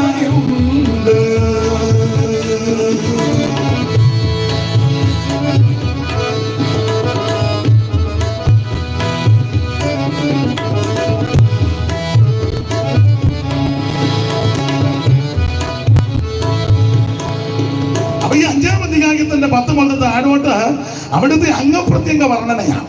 അങ്ങനെ വർണ്ണിച്ചു വർണ്ണിച്ചു വർണ്ണിച്ചു വരുന്ന കൂട്ടത്തിൽ 14-ാമത്തെ വാക്യം വായിക്കാം. 14-ാം വാക്യം. അവന്റെ കൈകൾ ഗോമേതകം പതിച്ചിരിക്കുന്ന സ്വർണ്ണനാളങ്ങൾ, അവന്റെ കൈകൾ ഗോമേതകം പതിച്ചിരിക്കുന്ന സ്വർണ്ണനാളങ്ങൾ. 2 ലോഹങ്ങളെ ഇവിടെ പരാമർശിക്കുന്നു. കൈകളെ പറയുമ്പോൾ ഒന്ന് ഗോമേതകം, 2 സ്വർണം. ഈ 2 ലോകങ്ങൾ വേദപുസ്തകത്തിന്റെ വെളിച്ചത്തിൽ 2 വിഷയത്തെ കുറിക്കുന്നു. സ്വർണം അവിടുത്തെ രാജത്വം അല്ലെങ്കിൽ അനുഗ്രഹം, നന്മ, ഇതിനെ കാണിക്കുന്നു. ഗോമേതകം ന്യായവതിയെ കാണിക്കുന്നതാണ്. കാരണം 12 കല്ലുകളിൽ വെച്ച മാർപ്പതക്കമുണ്ട് മഹാപുരോഹിതന്. അതിൽ ഗോമേതക കല്ലുണ്ട്. ഗോമേതകം ദാൻ ഗോത്രത്തിന് നിഴല. ദാൻ ഗോത്രം ന്യായവതിക്ക് നിഴല. വാക്യങ്ങളെല്ലാം എടുക്കാൻ നേരമില്ല. അപ്പോൾ ഗോമേതകം ന്യായവതിയെ കാണിക്കുന്നതാണ്. സ്വർണം രാജത്വത്തെ അല്ലെങ്കിൽ അനുഗ്രഹത്തെ കാണിക്കുന്നു. അങ്ങനെയെങ്കിൽ അവിടുത്തെ കൈയുടെ വിശേഷത അനുസരിക്കുന്ന ദൈവ കുഞ്ഞുങ്ങൾക്ക് ഈ കരം അനുഗ്രഹത്തിന്റെ കരമാണ്. എന്നാൽ ദൈവത്തോടും ദൈവവചനത്തോടും ദൈവിക ശുശ്രൂഷയോടും ദൈവ പ്രവർത്തനങ്ങളോടും മറുത്ത് മത്സരിക്കുന്നവർക്ക് ഈ കരം ന്യായവതിയുടെ കരമാണ്. ഇന്ന് രാത്രി എന്നെ കേൾക്കുന്നവരോട് പറയാം, നമുക്കാർക്കും ന്യായവതിയുടെ കരമാകരുത്. നിങ്ങൾക്കോ നിങ്ങളുടെ കുഞ്ഞുങ്ങൾക്കോ കുടുംബത്തിനോ ശബ്ദപരിധിക്ക് ശ്രദ്ധിക്കുന്നവർക്കോ ദേശവാസികൾക്കോ ഈ ശുശ്രൂഷകൾ ദൂരത്തും ചാരത്ത് വരുന്ന സംബന്ധിക്കുന്ന ആർക്കും ഈ കരം ന്യായവതിയുടെ കരമാകരുത്. നമുക്ക് നമ്മുടെ കുടുംബങ്ങൾക്കും അനുഗ്രഹത്തിന്റെ കരമാകണം. ഞാൻ ഓർപ്പിച്ചല്ലോ, അനുസരിക്കുന്ന ദൈവ കുഞ്ഞുങ്ങൾക്ക് ഈ കരം അനുഗ്രഹത്തിന്റെ കരമാണ്. എന്നാൽ ദൈവത്തോടും ദൈവവചനത്തോടും ശുശ്രൂഷയോടും മറക്കുന്നവർക്ക് ന്യായവതിയ. ഉദാഹരണം ഒത്തിരി ഉണ്ട്. രണ്ട് കാര്യം ഇപ്പോൾ ഒന്ന് തെളിയിച്ചങ്ങ് പോകാം. മോശ മുഖാന്തരം ഇസ്രായേൽ മക്കളെ വിടുവിക്കാൻ ദൈവം പദ്ധതി ഇട്ടു. പറവും വിടുകയില്ല. പറവോനത്തിന് ഒഴി കഴിവ് പറഞ്ഞു, ദൂരെയൊന്നും പോകരുത്, ഒത്തിരി ദൂരോട്ടൊന്നും. അന്നേരം മോശ ഉപദേശം പറഞ്ഞു, അങ്ങനല്ല, 3 ദിവസം. ഉടനെ പുള്ളി പറഞ്ഞു, കന്നാലിയല്ല ഇവിടെ നിൽക്കട്ടെ, നിങ്ങളെല്ലാവരും ഇവിടെ. അന്നേരം പറഞ്ഞു, കന്നാലിയെ അത്യാവശ്യം നമുക്ക് ഈ യാഗമൊക്കെ നടത്തേണ്ടതാണ്, കന്നാലി വേണം. ഉടനെ പറഞ്ഞു, അന്നൊരു കാര്യം, പെണ്ണുങ്ങളല്ല ഇവിടെ നിൽക്കട്ടെ, നിങ്ങൾ ആണുങ്ങളല്ല. അന്നേരം എഴുതിയിട്ടില്ലെങ്കിലും പറഞ്ഞു, ഞങ്ങളുടെ യോഗത്തിന് പെണ്ണുങ്ങൾ അത്യാവശ്യമാണ്, എഴുതോത്രം പറയാനും കൈയടിക്കാനും ഇതുങ്ങളെ ഇതെല്ലാം ഇങ്ങനെ വെറുതെ കുത്തിയിരിക്കുകയുള്ളൂ. ഒടുവിൽ പ്രാർത്ഥിച്ച് നിർത്താനും ഒക്കെ ചിലതിനെ കൊള്ളുള്ളൂ. അതുവരെ മിണ്ടുകല്ല. പാവത്തങ്ങൾ അവർ സ്വോത്രം പറഞ്ഞ് വാക്യം വായിച്ചു തരികയും കൈയടിക്കുക. അതുകൊണ്ട് അത്യാവശ്യം ഇവരില്ലാത്ത യോഗം എന്നല്ല, ഇവരില്ലാത്ത ഒരു കാര്യവും നടക്കുകയല്ല. അങ്ങനെ എന്നിട്ടും സ്വോത്രം പറയുന്നത് നിങ്ങൾക്ക് ഗുണം വരുന്ന കാര്യമാണ്. പെണ്ണുങ്ങളെ ഇട്ടേച്ച് പോകുന്ന കാര്യം ഞങ്ങൾക്ക് ചിന്തിക്കാൻ പോലും ഇങ്ങനെ ഒത്തിരി ഉപാധികൾ പുള്ളി പറഞ്ഞു. ഒടുവിൽ ദൈവത്തിന്റെ ന്യായവിധി ഇറങ്ങുക, ബാധ. ഓരോ ബാധയ്ക്കും പുള്ളി ഓരോ യോഗം വെക്കും. യോഗം കഴിയുമ്പോൾ ബാധ മാറും. പിന്നെ ഫറവോന്റെ ഹൃദയം. അപ്പം മിസ്രയീം ദേശത്ത് മുഴുവൻ ഈ ബാധ അങ്ങോട്ട് പേൻ പേൻ പേൻ. മോശം അടിയെടുത്ത് നിലത്തടിച്ചു, പൊടി മുഴുവൻ പേനായി. പേനെ കൊണ്ട് പൊറുതി മുട്ടിയപ്പോൾ മന്ത്രവാദികളും തങ്ങളുടെ മന്ത്രവാദത്താൽ പേൻ ഉളവാക്കാൻ നോക്കി, ഒത്തില്ല. 8:18 വായിച്ചു. അപ്പൊ മന്ത്രവാദികൾ പറയുന്നൊരു പദമുണ്ട്, 8:18 പെട്ടെന്ന് വായിക്കും. മന്ത്രവാദികളും തങ്ങളുടെ മന്ത്രവാദത്താൽ തങ്ങളുടെ മന്ത്രവാദത്താൽ പേൻ ഉളവാക്കാൻ നോക്കി, അതുപോലെ ചെയ്തു, അവർക്ക് കഴിഞ്ഞില്ലതാനും. അടുത്തത്, മനുഷ്യരുടെയും മൃഗങ്ങളുടെയും മേൽ പേൻ മൃഗങ്ങളുടെയും മേൽ പേൻ ഉളവായതുകൊണ്ട് മന്ത്രവാദികൾ ഫറവോനോട്, ഇത് ദൈവത്തിന്റെ വിരലാണ്, ഇത് എണ്ണക്കേട് കൊണ്ട് വന്നതല്ല, ക്ലൈമറ്റ് മാറിയതൊന്നുമല്ല. എടാ ഫറവോനെ, സത്യദൈവത്തെ ആരാധിക്കാൻ നീ ജനത്തെ വിട്ടുകൊടുക്കാത്തത് കൊണ്ട് ഇത് ദൈവത്തിന്റെ കൈയാ, യഹോവയുടെ വിരലാ. സ്തോത്രം. ആ വിരല കൊണ്ട് എഴുതിയപ്പോ തന്നെ അവൻ പാടിയെന്ന ദാനിയേല് വായിക്കുന്നത്. പണ്ടിനാളും മെനെ മെനയത്തൊക്കെ ഊപ്പർസി. അപ്പം വായിച്ച പുള്ളിയെ പറ്റി വേറെ പുള്ളി മെനയാന്ന് പറഞ്ഞു. സഭയെ വന്നാലും പുള്ളി, നാട്ടുകാർക്കും വീട്ടുകാർക്കും എല്ലാം പുള്ളി മെനയാതാ, മെനെ. ഇത് ദൈവത്തിന്റെ കൈ, ന്യായവിധി നടത്തുക, വിരല. അപ്പൊ സത്യദൈവത്തെ ആരാധിക്കാൻ ജനത്തെ വിട്ടുകൊടുക്കാതെ നീ തടുത്തു വെച്ചത് കൊണ്ട്, തടഞ്ഞു വെച്ചത് കൊണ്ട് ദൈവത്തിന്റെ കരത്തിന്റെ ന്യായവിധിക. ഏലിയുടെ കാലത്ത് പെട്ടകം പിടിച്ചോണ്ട് പോയി, പിള്ളേരുടെ ക്രമക്കേട് കൊണ്ട്. പെട്ടകം പരിസ്ഥിതി ദേശത്തെല്ലാം കൊണ്ടുചെന്നിടത്തെല്ലാം മൂലരോഗം. മൂലരോഗം കൊണ്ട് നിങ്ങളെല്ലാം കിടന്ന് വലയുക. അവസാനം ഒരു നിഗമനത്തിലെത്തി മന്ത്രവാദികളെല്ലാം കൂടെ വന്ന് പറഞ്ഞൊരു കാര്യം, 5 എലി, 5 മൂലക്കുരു, 5 ചെല്ലം എല്ലാം കൂടെ ക്രമപ്പെടുത്തി, എലിയെ ഉണ്ടാക്കി, മൂലക്കുരു ക്രമപ്പെടുത്തി, 5 ചെല്ലം ഇതെല്ലാം കൂടെ വെച്ചു. അവരും പറയുന്ന പദമുണ്ട്, ഇത് ഇസ്രായേലിന്റെ ദൈവത്തിന്റെ കൈയാണ്. വ്യവസ്ഥ തെറ്റി, പ്രമാണം തെറ്റി, പെട്ടകവുമായിട്ട് പോയത് കൊണ്ട് ദൈവത്തിന്റെ കൈയാണ്. അപ്പോൾ എതിർക്കുന്നവർക്കും മറുത്തു മത്സരിക്കുന്നവർക്ക് ഈ കരം ന്യായവതിയുടെ കരമാണ്. എന്നാൽ അനുസരിക്കുന്ന ദൈവകുഞ്ഞുങ്ങൾക്ക് ഈ കരം അനുഗ്രഹത്തിന്റെ കരമാണ്. അതുകൊണ്ടല്ലയോ 8:21 മുതൽ പഠിക്കുമ്പോൾ ആമൻ സ്തോത്രം, അകവാറ്റിന്റെ അരികത്ത് വെച്ച് ഉപവാസം പ്രസിദ്ധപ്പെടുത്തി എന്നിട്ട് പറയാ, അവനെ അന്വേഷിക്കുന്ന ഏവർക്കും അവിടുത്തെ കൈ അനുകൂലമാണ്. 22-ാം വാക്യം വായിച്ച 22. ഞങ്ങളുടെ ദൈവത്തിന്റെ കൈ അവനെ അന്വേഷിക്കുന്ന ഏവർക്കും അനുകൂലമായും, ഞങ്ങളുടെ ദൈവത്തിന്റെ കൈ അവനെ അന്വേഷിക്കുന്ന ഏവർക്കും അനുകൂലമായും, അവനെ ഉപേക്ഷിക്കുന്ന ഏവർക്കും പ്രതികൂലമായും. ഇന്ന് രാത്രി നീ ദൈവത്തെ അന്വേഷിച്ചാൽ, ദൈവത്തെ ആരാധിച്ചാൽ, ദൈവത്തെ ഭജിച്ചാൽ, ദൈവത്തെ സേവിച്ചാൽ ഈ കൈ നിനക്ക് അനുകൂലമാണ്. ഉപേക്ഷിച്ചാൽ, ത്യജിച്ചാൽ, തള്ളിക്കളഞ്ഞാൽ, അവൻ തിരസ്കരിച്ചാൽ ഇത് ന്യായവതികരമാകും. ഇന്ന് രാത്രി ഈ കരം ആർക്കും ന്യായവതിയാകരുത്. ഈ കരം ഇന്ന് രാത്രി വന്നവർക്കല്ല, അനുഗ്രഹത്തിന്റെ കരമാകണം. ദൈവത്തിന്റെ കൈ വന്നാൽ അനുഗ്രഹവും വിടുതലുമാണ്. ഒന്ന് രണ്ട് കാര്യങ്ങൾ വേഗത്തിൽ പറഞ്ഞ് ഞാൻ നിർത്താം. 9 പറഞ്ഞെങ്കിൽ അതിന്റെ മുന്നേ നിർത്താം. പ്രസംഗാസ്റ്റിക്ക് ഒരു വെപ്രാളമുണ്ട്. പുള്ളി പയ്യെ തുടങ്ങുന്നതേ ഉള്ളൂ. ഇത് എവിടെ കൊണ്ട് നിർത്തും ഒന്നും ചിന്തിക്കണ്ട. പെട്ടെന്ന് നിർത്താം. തന്നെയല്ല, ചിലരുടെ ഇരിപ്പ് കണ്ടിട്ട് അധികം പോകാനും തോന്നുന്നില്ല. ആ ഇഞ്ചക്ഷൻ എടുക്കേണ്ട സമയമായെന്നറിയാം. ആ പരുവക്കേടായി മുഖത്തൊക്കെ തെളിയുന്നുണ്ട്. അപ്പൊ അതുകൊണ്ട് പെട്ടെന്ന് ദൈവത്തിന്റെ കൈ വന്നാൽ എന്തൊക്കെ സംഭവിക്കും? ആ ഉൽപ്പത്തി പുസ്തകം 32:22 മുതൽ താഴോട്ട്, ആ പുറപ്പാട് പുസ്തകം അതിന്റെ 4-ാം അധ്യായത്തില് 2 മുതൽ താഴോട്ടുള്ളത് എടുത്ത് വായിക്കണം. രാജാക്കന്മാരുടെ 1-ാം പുസ്തകം 19-ാം അധ്യായത്തിന്റെ 7, 8, 9, യെഹെസ്കേൽ പ്രവചനം 37-ാം അധ്യായത്തിന്റെ 1, 2, 3, മത്തായി സുവിശേഷം 8-ാം അധ്യായത്തിന്റെ 2, 3, 4, മത്തായി സുവിശേഷം 19-ാം അധ്യായത്തിന്റെ 17 മുതൽ താഴോട്ട്, ഇനി ലൂക്കോസിന്റെ സുവിശേഷം 24-ാം അധ്യായത്തിന്റെ 50 മുതൽ താഴോട്ട്, ആദ്യ ഉൽപ്പത്തി പുസ്തകം 32-ാം അധ്യായത്തിന്റെ 22 മുതൽ താഴോട്ടുള്ള തിരുവെഴുത്തുകൾ വായിക്കാം. രാത്രിയിൽ അവൻ എഴുന്നേറ്റ് 2 ഭാര്യമാരെയും 2 ഭാര്യ റാഹേലും ലേയായും പിന്നെ 2 ദാസി ബിൽഗാശിൽ 4 പെണ്ണുങ്ങള് 11 പുത്രന്മാരെയും കൂട്ടി. ഒന്നിനെ തന്നെ വലിയ ബുദ്ധിമുട്ടായി അവർക്ക്. എന്നോടൊരാൾ പറഞ്ഞു, എന്നോട് പറഞ്ഞു അവള് കേൾക്കണ്ട. ഞാൻ പറഞ്ഞു കേൾക്കണ്ട, എനിക്കും പ്രശ്നമാണ്.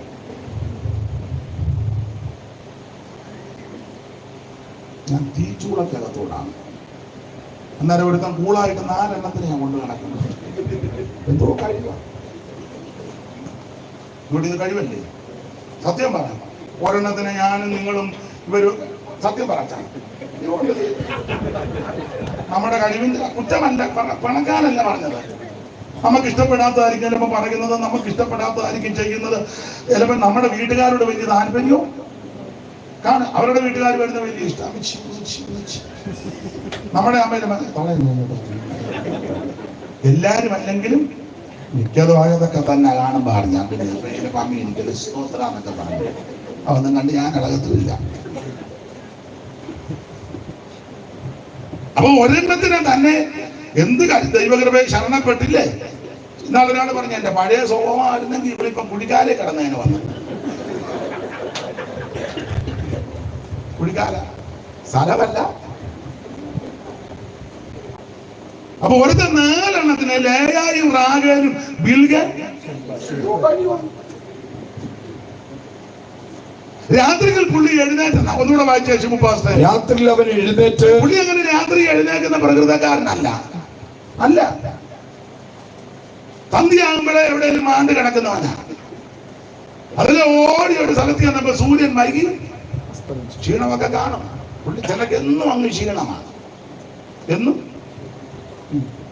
പണ്ട് മൈക്ക് മത്താഴ്ച ഞങ്ങളെ വചനം പഠിപ്പിക്കാൻ പറഞ്ഞായിരുന്നു, 3-4 പേരുടെ മുന്നിൽ ചെന്ന് പെടരുത്. 1, 4 മണി വിട്ടു വരുന്ന പിള്ളേരുടെ മുന്നിൽ ചെന്ന് പെടരുത്. ഇപ്പോഴത്തെ 4 മണിയല്ല, പഴയ 4 മണി. ഇപ്പൊ സ്കൂൾ ബസ്സൊക്കെ ആയിട്ട് കുഴപ്പമില്ല. പണ്ട് 4-5-8 കിലോമീറ്റർ നടന്നാ വീട്ടിലോട് ഒരിക്കലും സ്കൂളിൽ പോവുക. അപ്പം സ്കൂൾ വിട്ട് വരുന്ന പിള്ളേരുടെ മുന്നിലെങ്ങും ഒന്നാമത് ടീച്ചർ അടിക്കുകയും ചെയ്യുന്ന, അല്ലെങ്കിൽ കൂരപടിക്കാ താങ്ങുന്നത്. ഇമ്പോസിഷനും അടിയും. ചിലപ്പോൾ ഉച്ചയ്ക്ക് ഭക്ഷണം വേണ്ട വിധത്തിൽ കിട്ടുകയല്ല. വീട്ടിൽ വന്നാൽ അപ്പം പിള്ളേര് വിശന്ന് ഭ്രാന്ത് പിടിച്ചാ വരുന്നത്. അതുങ്ങളുടെ മുന്നിൽ എങ്ങും ചെന്ന് 2 ഉഴുതേച്ച് കൊണ്ടുവരുന്ന കാളയുടെ മുന്നിൽ രാവിലെ മുതൽ കണ്ടം കടന്ന് ഉഴുതേച്ച് കാള ഒരുമാതിരി മൂരി ഇളകി വരിക. അതിനിടെ നീ എങ്ങും ചെന്ന് 3 സഭായം കഴിഞ്ഞേച്ച് വരുന്ന ഉപദേശിയുടെ മുന്നിലും ചെല്ലരുത്. കാരണം തവയിൽ ഏതെല്ലാം ടൈപ്പ് സാധനമാണ് ഞായറാഴ്ച വന്ന് ഇല്ലേ? വെട്ടിപ്പുകാരും തട്ടിപ്പുകാരും മുച്ചിട്ട് കളിക്കാരും ഏതെല്ലാം ടൈപ്പാണ്. ഗുണ്ടായുസം ഉള്ളവന്, പലിശയ്ക്ക് പണം കൊടുക്കുന്നവന്, ബ്ലേഡുകാരൻ, ബ്ലേഡ് തോമ, തത്തയ്ക്കും തള്ളയ്ക്കും വെള്ളം കൊടുക്കാൻ അയലത്തുകാരോട് മിണ്ടാതെ കുത്തിക്കാരൻ, ഗുണ്ട. ഇതൊക്കെ സൺഡേയാ വന്ന് സാക്ഷിക്കകത്തൂടെ വാക്യം വായിക്കുമ്പോഴും പ്രസംഗത്തിലൊക്കെ നല്ല താങ്ങും കുത്തും ഒക്കെ കുത്തിയേച്ച് അതിനിടയ്ക്ക് കമ്മിറ്റി ബഹളം, അസ്വസ്ഥത, ഒരുമാതിരി അസ്വസ്ഥതപ്പെട്ട് ഇരിക്കും. അതുകൊണ്ട് മൈക്ക് വത്താഴ്ച പറയും, സഭായി കഴിഞ്ഞിട്ട് വരുന്ന ഉപദേശിയുടെ മുന്നിൽ എന്ന് ചെന്ന് വലിയ കൊല്ലാമ്മ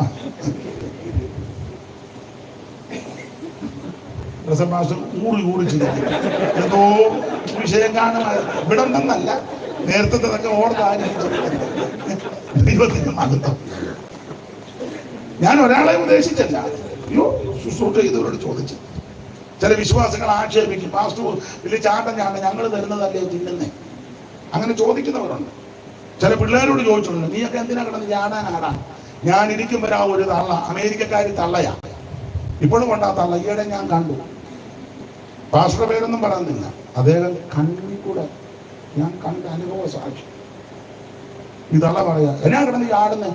ഞങ്ങളുടെ പിള്ളേർ അമേരിക്കയിൽ നിന്ന് തരുന്നുകൊണ്ടല്ലോ താനും തന്റെ മക്കളും.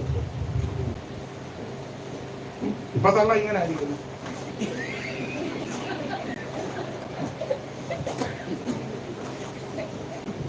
പാസാണ്ടിയുടെ അമ്മാമ്മയെ വെച്ചോണ്ട് വീശി പോകുന്നു. പാസയുടെ പിള്ളേരെയും ദൈവം അമേരിക്കയിൽ വിട്ടു. മനസ്സിലാകുന്നുണ്ടോ? ഞാൻ പറയുന്ന മനസ്സിലാകുന്നില്ലേ? നിങ്ങൾ എന്നെ പൊട്ടം കളിപ്പിക്കുക. അങ്ങനെയൊക്കെ ആക്ഷേപിക്കുന്നവരുമുണ്ട്. മറുവശമുണ്ട്, ചില പാസ്റ്റർമാരും വലിയ വില്ലന്മാരാ. എനിക്ക് ഇപ്പോൾ വരാൻ സമയമൊന്നുമില്ല, എന്നെ കാണണമെങ്കിൽ 9 കഴിഞ്ഞാൽ എന്നെ ഫോൺ ചെയ്യരുത്. നീ പാട്ടറാണോ? 9 കഴിഞ്ഞാൽ ഞാൻ കൃത്യം 1 മണിക്ക് ഫുഡ്, ലഞ്ച്. നീ വാഷറല്ല, നീ വാഷറാ. വാഷറുണ്ട്, നമ്മൾ ഇത് വാഷറന്നല്ലേ? സുവിശേഷ വേലക്കാർക്കൊന്നും ഇത് പറഞ്ഞിട്ടില്ല. സമയത്ത് കഴിക്കാനൊന്നും കിട്ടിയെന്ന് വരികയല്ല, സമയത്ത് ഉറക്കമൊന്നും നടന്നെന്ന് വരികയല്ല. ഉദ്ദേശിക്കുന്നിടത്ത് ചിലപ്പം മെത്തയോ കട്ടിലോ ഷീറ്റൊന്നും കിട്ടിയെന്ന് വരിക. ഇതൊക്കെ അറിഞ്ഞേച്ച ഈ വേലയ്ക്ക് ഇറങ്ങാവൂ. ചിലപ്പോ അർദ്ധരാത്രിക്കാർക്ക് ഒരു വിശ്വാസം പിടിക്കുന്ന പ്രാർത്ഥിക്കാൻ പോകണം. ഇല്ല, നിന്നെ ഈ വേലയ്ക്ക് കൊള്ളുകയല്ല, നിന്നെ വേറെ വേലയ്ക്ക് കൊള്ളാം. 9 കഴിഞ്ഞാൽ എന്നെ വിളിക്കരുത്. പണി ഞങ്ങളുടെ അച്ചായന് ഭക്ഷണം കൊടുത്തു പറഞ്ഞു, അന്നമേ നിനക്ക് അറിയത്തില്ലോ ഞാൻ മീൻ്റെ നടുനൂർക്കേ കഴിക്കുള്ളൂ. ബിരുദകാരി വന്നപ്പോ അവർ കൂടെ കൊടുത്തപ്പോ പുള്ളിക്ക് വാലിന്റെ ഭാഗമാ കിട്ടിയത്. അത് ഇയാൾക്ക് ഇഷ്ടപ്പെട്ടില്ല. ഇയാൾ നമ്മളോട്, അന്നമേ നിനക്കറിയത്തില്ലോ ഞാൻ നടുനൂർക്ക് സ്വന്തം പെങ്ങക്കാ കൊടുത്ത. പെങ്ങളും മക്കളുടെ വിരുന്ന് വന്നപ്പോ സ്വന്തം പെങ്ങൾക്ക് കൊടുത്ത പുള്ളിക്ക് എന്നെ നിങ്ങളെല്ലാം വള്ളം മുങ്ങിയത് പോലെ ഇരിക്കുന്നേ. അയ്യോ, കർത്താവിന്റെ വേലക്കാർക്ക് ഇത് പറ്റുകയല്ല. നിർബന്ധ ബുദ്ധി, താഴ്ചയിലിരിക്കാനും സമൃദ്ധിയിലിരിക്കാനും പഠിക്കണം. പൗലോസ് പറഞ്ഞ എല്ലാം ഞാൻ ശീലിച്ചെന്നാണ് വേണം. ഇത് രാത്രിയിൽ എഴുന്നേറ്റ പുള്ളി അങ്ങനെ രാത്രിയിൽ എഴുന്നേക്കുന്ന സന്ധ്യ ആയപ്പോഴേ തലയണയായിട്ടൊരു കല്ലും കിട്ടി, കിടന്നുറങ്ങി. തലയിണയായി കലി മാത്രം എന്നെണ്ണുമ്പോൾ ദൂതന്മാരിറങ്ങി വരും. തലയിണയായി കലി മാത്രമെന്നെണ്ണുമ്പോൾ ദൂതന്മാരിറങ്ങി വരും.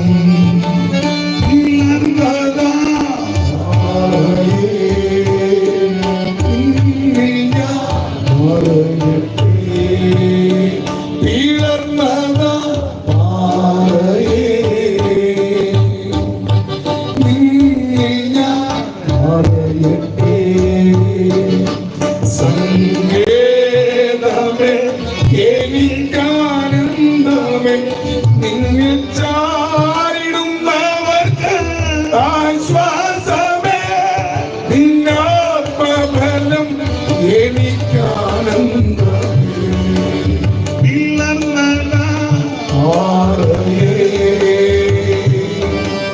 നിന്നിൽ ഞാൻ പറയട്ടെ. ഏകനെന്ന് നീ കരുതിടുമ്പോൾ തുണയായാലും ഇല്ലെങ്കിലും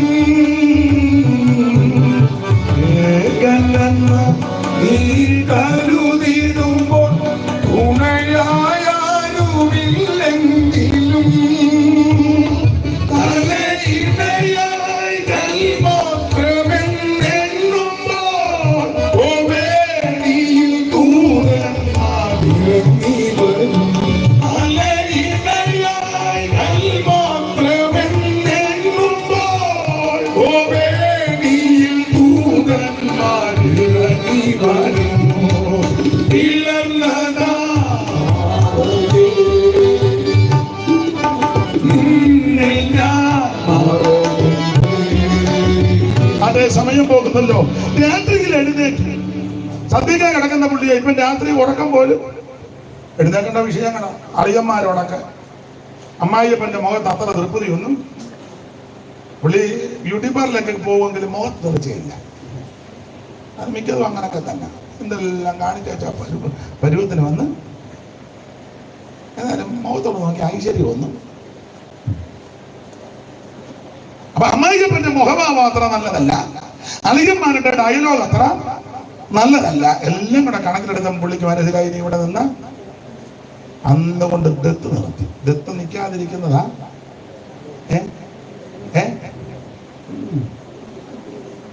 നിങ്ങൾ എനിക്ക് വാസ്തു മനഃപൂർവ്വം കുടുംബകലം ഉണ്ടാക്കാൻ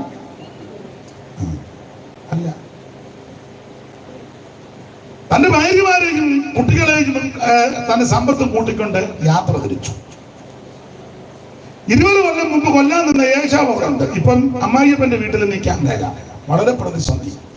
ഭാര്യമാരോടെല്ലാം ഒന്നും തുറന്ന് പറയാനും ഒക്കത്തുമില്ല. പിന്നെ നിന്റെ മാർവിടത്ത് ജയിക്കുന്ന ഭാര്യയോട് പോലും എല്ലാം തുറന്ന് പറയുന്ന ആ പുസ്തകത്തിന്റെ വാക്യം. എല്ലാം ഒന്നും തുറന്ന് പറയരുത്, പറയേണ്ടത് പറയാവൂ. നിങ്ങളും അങ്ങനെ പറയാവുള്ളൂ. എല്ലാം ഒന്നും തുറന്ന് ഞാൻ BCM കോളേജിൽ പഠിച്ചെന്ന് പറഞ്ഞാൽ മതി, ചരിത്രം ഒന്നും പറയണ്ട.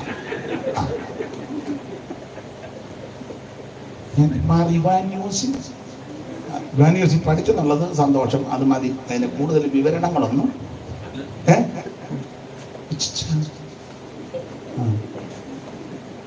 എല്ലാം ഒന്നും തുറന്ന് പറയരുത്. പക്ഷെ എല്ലാം ദൈവത്തോട് പറയണം. അവിടെ ഒന്നും മറച്ചു വെക്കരുത് കേട്ടോ. എന്നാ ദാടിക്ക് കഴിയും കൊടുത്തിരിക്കുന്നു. സങ്കടപ്പെടണ്ട, ഉള്ള കാര്യമായി പറ. എല്ലാം യേശുവോടു ചെന്ന് ചൊല്ലുമ്പോൾ താൻ കേൾക്കും.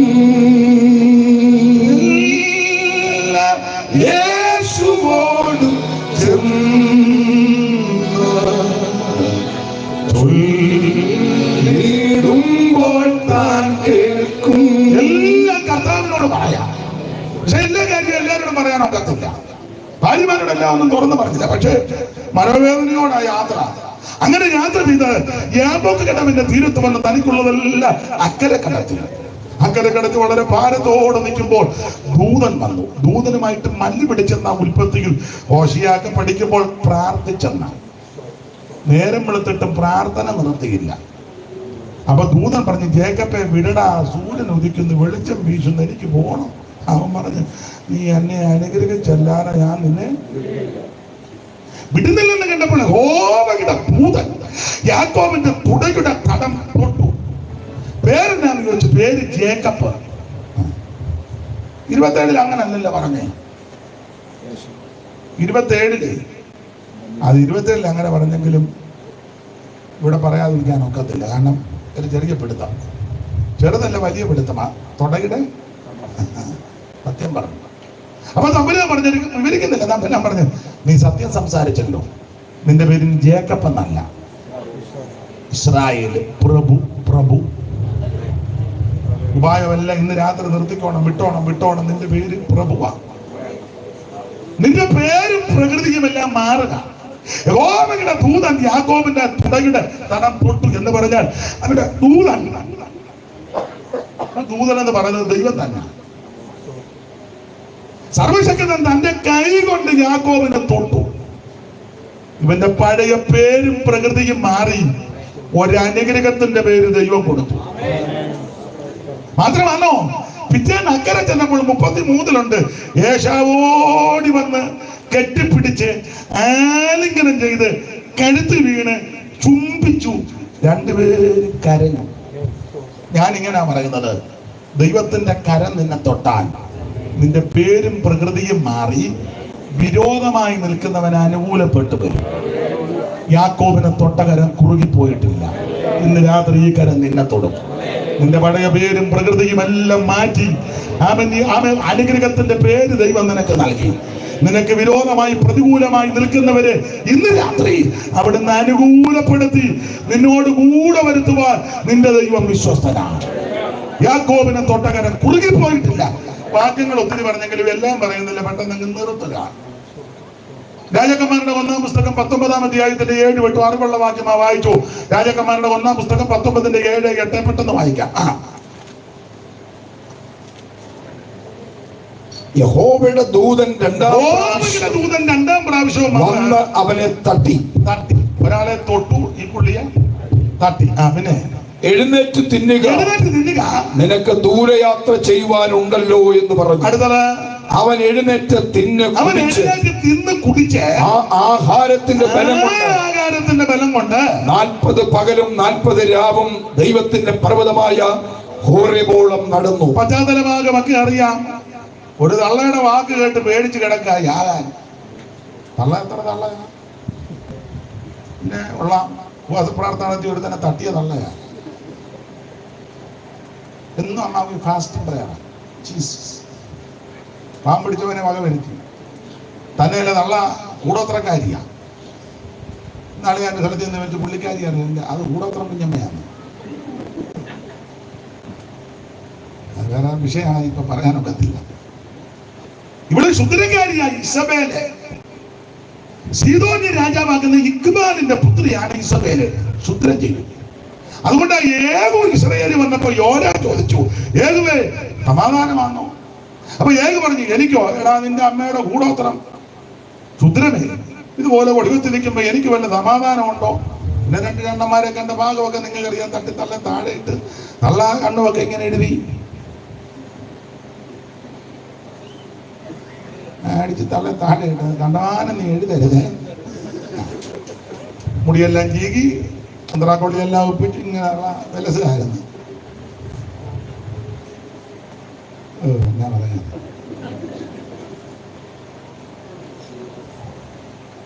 ആരുമില്ലെന്ന് ചോദിച്ചാൽ 2 അടിച്ച് താഴെ ഇട്ട് കളഞ്ഞു. അപ്പൊ ഇവിടെ ശുദ്രം ചെയ്യുന്ന അഹങ്കാരിക. മാത്രമല്ല, തന്റെ പ്രവാചകന്മാരെ കൊന്നതിന് ചൂട് പിടിച്ചു പറഞ്ഞു, അവരിൽ ഒരുത്തനെ പോലെ ഞാൻ ഏലിയാവിനെ തട്ടു.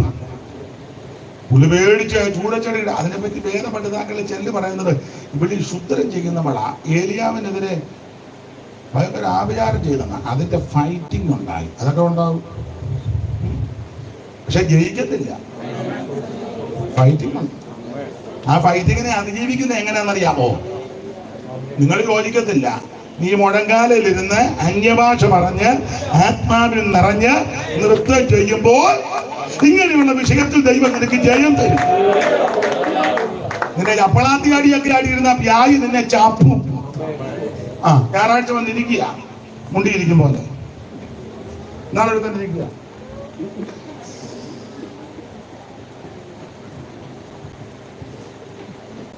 ആഭിചാരത്തിന്റെ എഫക്റ്റ് ഉണ്ട്, പക്ഷെ അത് നിന്നെ ജയിക്കത്തില്ല. ജയിക്കാതിരിക്കണമെങ്കിൽ നീ പരിശുദ്ധാത്മ നിറവിൽ നൃത്തം ചെയ്ത് ദൈവത്തെ ആരാധിക്കണം.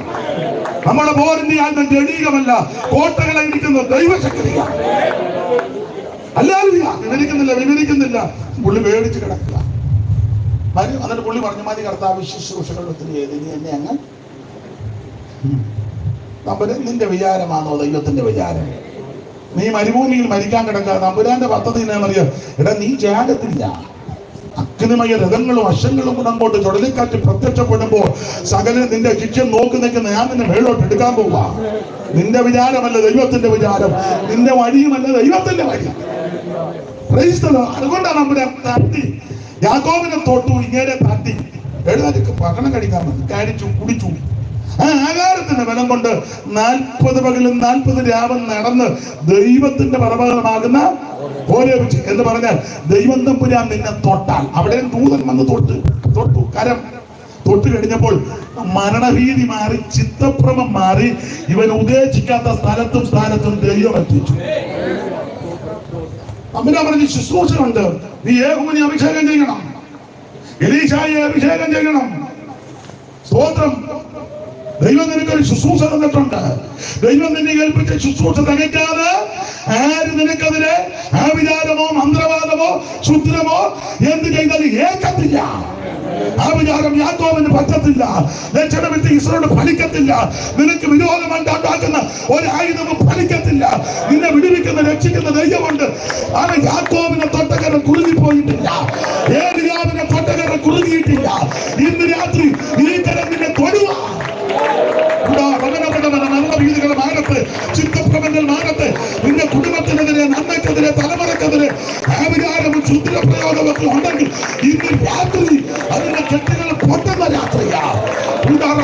അനുഭവിക്കുന്നവർ, വിശ്വസിക്കുന്നവർ ഇന്ന് രാത്രി ദൈവത്തിന് മഹത്വം കൊടുത്ത് ആവിചാരത്തിന്റെ ശക്തികൾ, മന്ത്രവാദത്തിന്റെ ശക്തികൾ, ദേശാധിപതികളുടെ പോരികൾ, ദേശത്തിന്റെ കെട്ടുകൾ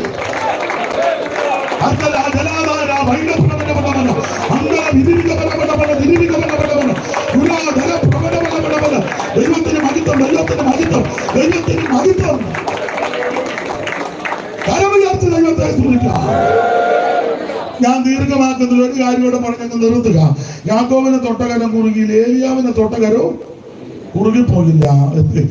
മത്തായി 5:6-7 ഗിരിപ്രഭാഷണം, പർവ്വത പ്രസംഗം കഴിഞ്ഞ ഇറങ്ങി വന്നപ്പം ആ മലയിൽ നിറങ്ങി തന്നെ പൊരുത്തം നിൽക്കുന്നു.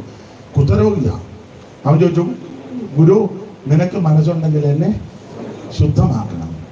ഇവന്റെ ഹൃദയവേദന കണ്ട യേശു പറഞ്ഞു, എനിക്ക് മനസ്സുണ്ട്. കൈ നീട്ടി തൊട്ടു, അന്നേരം ശുദ്ധമാണ്. അവിടുത്തെ കരം രോഗശാന്തി തരുന്ന കരമാണ്. കുത്തരോഗിയെ തൊട്ട കരം കുറുകിയിട്ടില്ല. ബ്രെയിൻ ട്യൂമർ ഒന്നും ദൈവത്തിന് വിഷയമല്ല. ക്യാൻസർ ഒന്നും ദൈവത്തിന് വിഷയമല്ല. കിഡ്നി പ്രോബ്ലം ഒന്നും ദൈവത്തിന് വിഷയമല്ല. ഷുഗർ കൂടിയതൊന്നും ദൈവത്തിന് വിഷയമല്ല. അവൻ ഹാർട്ടിൽ ഇത്ര ബ്ലോക്ക് ക്രെഡിറ്റാ പറഞ്ഞ ഇട പൊട്ട, ഇത് ദൈവത്തിന് വിഷയമൊന്നുമല്ല. 8 സ്തോത്രം. സകല ബ്ലോക്കും ഇന്ന് രാത്രി യേശു മാറ്റും. ഞാൻ നിന്നെ സൗഖ്യമാക്കുന്ന യഹോവ. അവന്റെ അടിപ്പിടാൻ സൗഖ്യമെന്ന് വിരിക്കുക. രോഗശാന്തിയും ആരോഗ്യം നമ്മുടെ വാഗ്ദത്തമാണെന്ന്. കുഷ്ഠരോഗിയെ തൊട്ടകരം കുറുകിപ്പോയിട്ടില്ല. നിന്റെ അവൻ സകല കെടുതികളും രോഗപീഠകള് ഇന്ന് രാത്രി യേശു മാറ്റും. വിശ്വസിക്കുന്നവർ ദൈവത്തിന് മഹത്വം കൊടുക്കും. നിന്റെ അകത്തുമൊക്കെ ഒരു ബോധിക്കും. സകല രോഗത്തെ സൗഖ്യമാക്കും. അവൻ ഞാൻ നിന്നെ സൗഖ്യമാക്കുന്ന യഹോവ. കുഷ്ഠരോഗിയെ തൊട്ടകരം കുഞ്ഞുങ്ങളുമായിട്ട് പ്രാർത്ഥിക്കാൻ വന്നു. ശിഷ്യന്മാര് തടഞ്ഞു. ഇപ്പൊ ടൈമൊന്നും ആയില്ല. ഇപ്പൊ പിള്ളേർക്കുള്ള ടൈമല്ല, പ്രായമുള്ളവർക്ക് വേണ്ടി അല്ലല്ല. യേശു പറഞ്ഞു, എന്തിനാ അവരെ തടയുന്നത്? അവിടുത്തെ തൃക്കൈ വെച്ച് കുഞ്ഞുങ്ങളുടെ ശിരസ് വെച്ച് അനുഗ്രഹിച്ചു. ആ കരത്തിന്റെ പ്രത്യേകത നിന്റെ സന്തതിയെ അനുഗ്രഹിക്കുന്നതാണ്.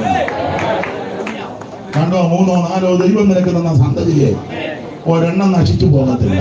നിന്റെ തലമുറകളെ അനുഗ്രഹിക്കുന്നതാണ്. യാക്കോബിനെ തൊട്ടകരം കുറുകിയിട്ടില്ല. ഏലിയാവിനെ തൊട്ടകരം കുറുകിയിട്ടില്ല.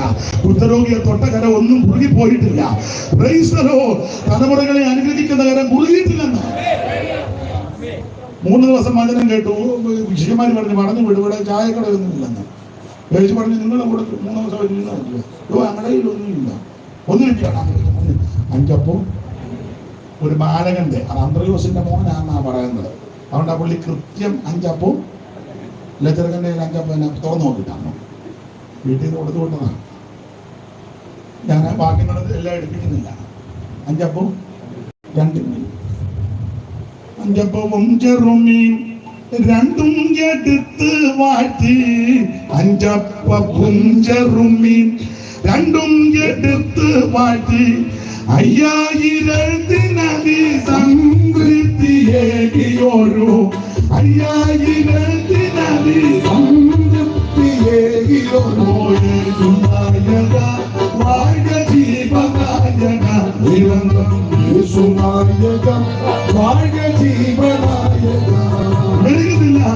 സ്വർഗത്തേക്ക് നോക്കി വാഴ്ത്തി കൊടുത്ത് വിളമ്പെന്ന് പറഞ്ഞു. വിളമ്പി ഊപ്പാട് വന്നു.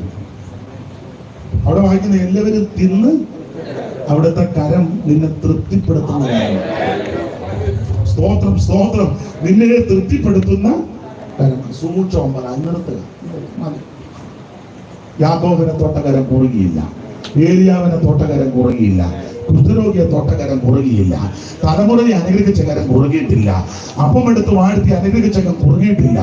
ഒടുവിൽ ബദാനിയോളം കൂട്ടിക്കൊണ്ടുപോയി അന്തകൽപ്പന കൊടുത്തേച്ച് കൈ ഉയർത്തി അവരെ അനുഗ്രഹിക്കുക. ലൂക്കോസ് 24:50 ആ കരം ഇന്ന് ഇങ്ങനെ നിൽക്കുക. തന്റെ ജനത്തെ അനുഗ്രഹിച്ചോണ്ട് ആ കരം ഇന്ന് രാത്രി ആശീർവാദത്തോടെ നിന്റെ കുടുംബത്തിന്റെ മേലും നിന്റെ മേലും നിൽക്കുക. ആ കരം ഉയർത്തി ദൈവത്തിന് മഹിത്വം കൊടുക്കുക. ചാട്ടെ കണ്ടത് സൂക്ഷം ചെല്ലപ്പെടുന്ന എനിക്ക് ബോധവും വിവരവും ഒന്നും ഇല്ലെന്ന്. ഇപ്പൊ കണ്ടോ വിവരം ഉണ്ടോ എന്ന് കൃത്യം 9 നിർത്തി. ദൈവത്തിന് മഹത്വം. എന്തായാലും ഈ ഭവനത്തിന്റെ അങ്കണത്തില് ഇങ്ങനൊരു കൂട്ടായ്മ ലഭിച്ചു. മോൻസിയെയും തോമാച്ചായനെയും കുടുംബത്തെയും സമീപ ഭവനത്തിലുള്ള എല്ലാ ബഹുമാനരായ പ്രിയപ്പെട്ടവരെയും സിയോൻ സഭയെയും മറ്റു സഭകള് ശുശ്രൂഷകന്മാർ ദൈവമക്കൾ നമ്മുടെ ചായക്കാരും ഒക്കെ വന്നിട്ടുണ്ട്. ദൈവത്തിന് മകത്ത് എല്ലാവരെയും ദൈവം അനുഗ്രഹിക്കട്ടെ. പ്രാർത്ഥനയിൽ നമുക്ക് പരസ്പരം ഓർക്കാം, പ്രാർത്ഥിക്കാം. ഒരു പാട്ടിന്റെ 2 ശീല് പാടിയാൽ മതി, അതിന് സമയമുള്ളൂ. അതുപോലെയോ കൂടുതൽ വേണോ? വേണ്ടല്ലോ, അത് മതി. ഗുണമാകാനാന്ന് ഇതൊക്കെ മതി. യാക്കോബിൻ ദൈവം എന്നും നമുക്കുള്ളവൻ, നമ്മെ ജീവ പര്യന്തം കാത്തിടുമേ. യാക്കോബിൻ ദൈവം എന്നും നമ്മെ ജീവ പര്യന്തം കാത്തിടുമേ. ഓരോ ദിവസവും നമ്മെ ഇമ്മാനുവേൽ നടത്തിടുമേ. ഓരോ ദിവസവും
എല്ലാ പ്രിയപ്പെട്ടവരെയും ദൈവം അനുഗ്രഹിക്കട്ടെ. വരുന്ന ദിവസം എനിക്ക് ഒരു യാത്രയുണ്ട്. ദോഹയിലെ കൺവെൻഷന് കടന്നു പോകുന്നു. നിങ്ങളുടെയും വിലപ്പെട്ട പ്രാർത്ഥന, ഓൺലൈനിലുള്ളവരുടെയും പ്രാർത്ഥന അപേക്ഷിക്കുന്നു. ദൈവം നിങ്ങളെ എല്ലാവരെയും അനുഗ്രഹിക്കുമാറാകട്ടെ. മോൻസിക്കും തോമാച്ചായനും പ്രിയപ്പെട്ടവർക്കും ആമേൻ കർത്തൃദാസനും ഒക്കെ ഒരിക്കൽ കൂടി നന്ദി. കർത്താവിന്റെ വരവിനായിട്ട് ദൈവം എല്ലാവരെയും സഹായിക്കും. കർത്താവിനോട് കേൾപ്പിച്ച നല്ല വചനത്തിനായി കരങ്ങളുയർത്തി സ്തോത്രം ചെയ്യാം. ഹല്ലേലൂയ. രാത്രി പരിശുദ്ധാത്മാവ് വളരെ ഹൃദ്യമായി കർത്താവിന്റെ ദാസനിലൂടെ ശക്തമായി നമ്മൾ ഇടപെട്ടുകൊണ്ടിരുന്നല്ലോ. ദൈവത്തിന്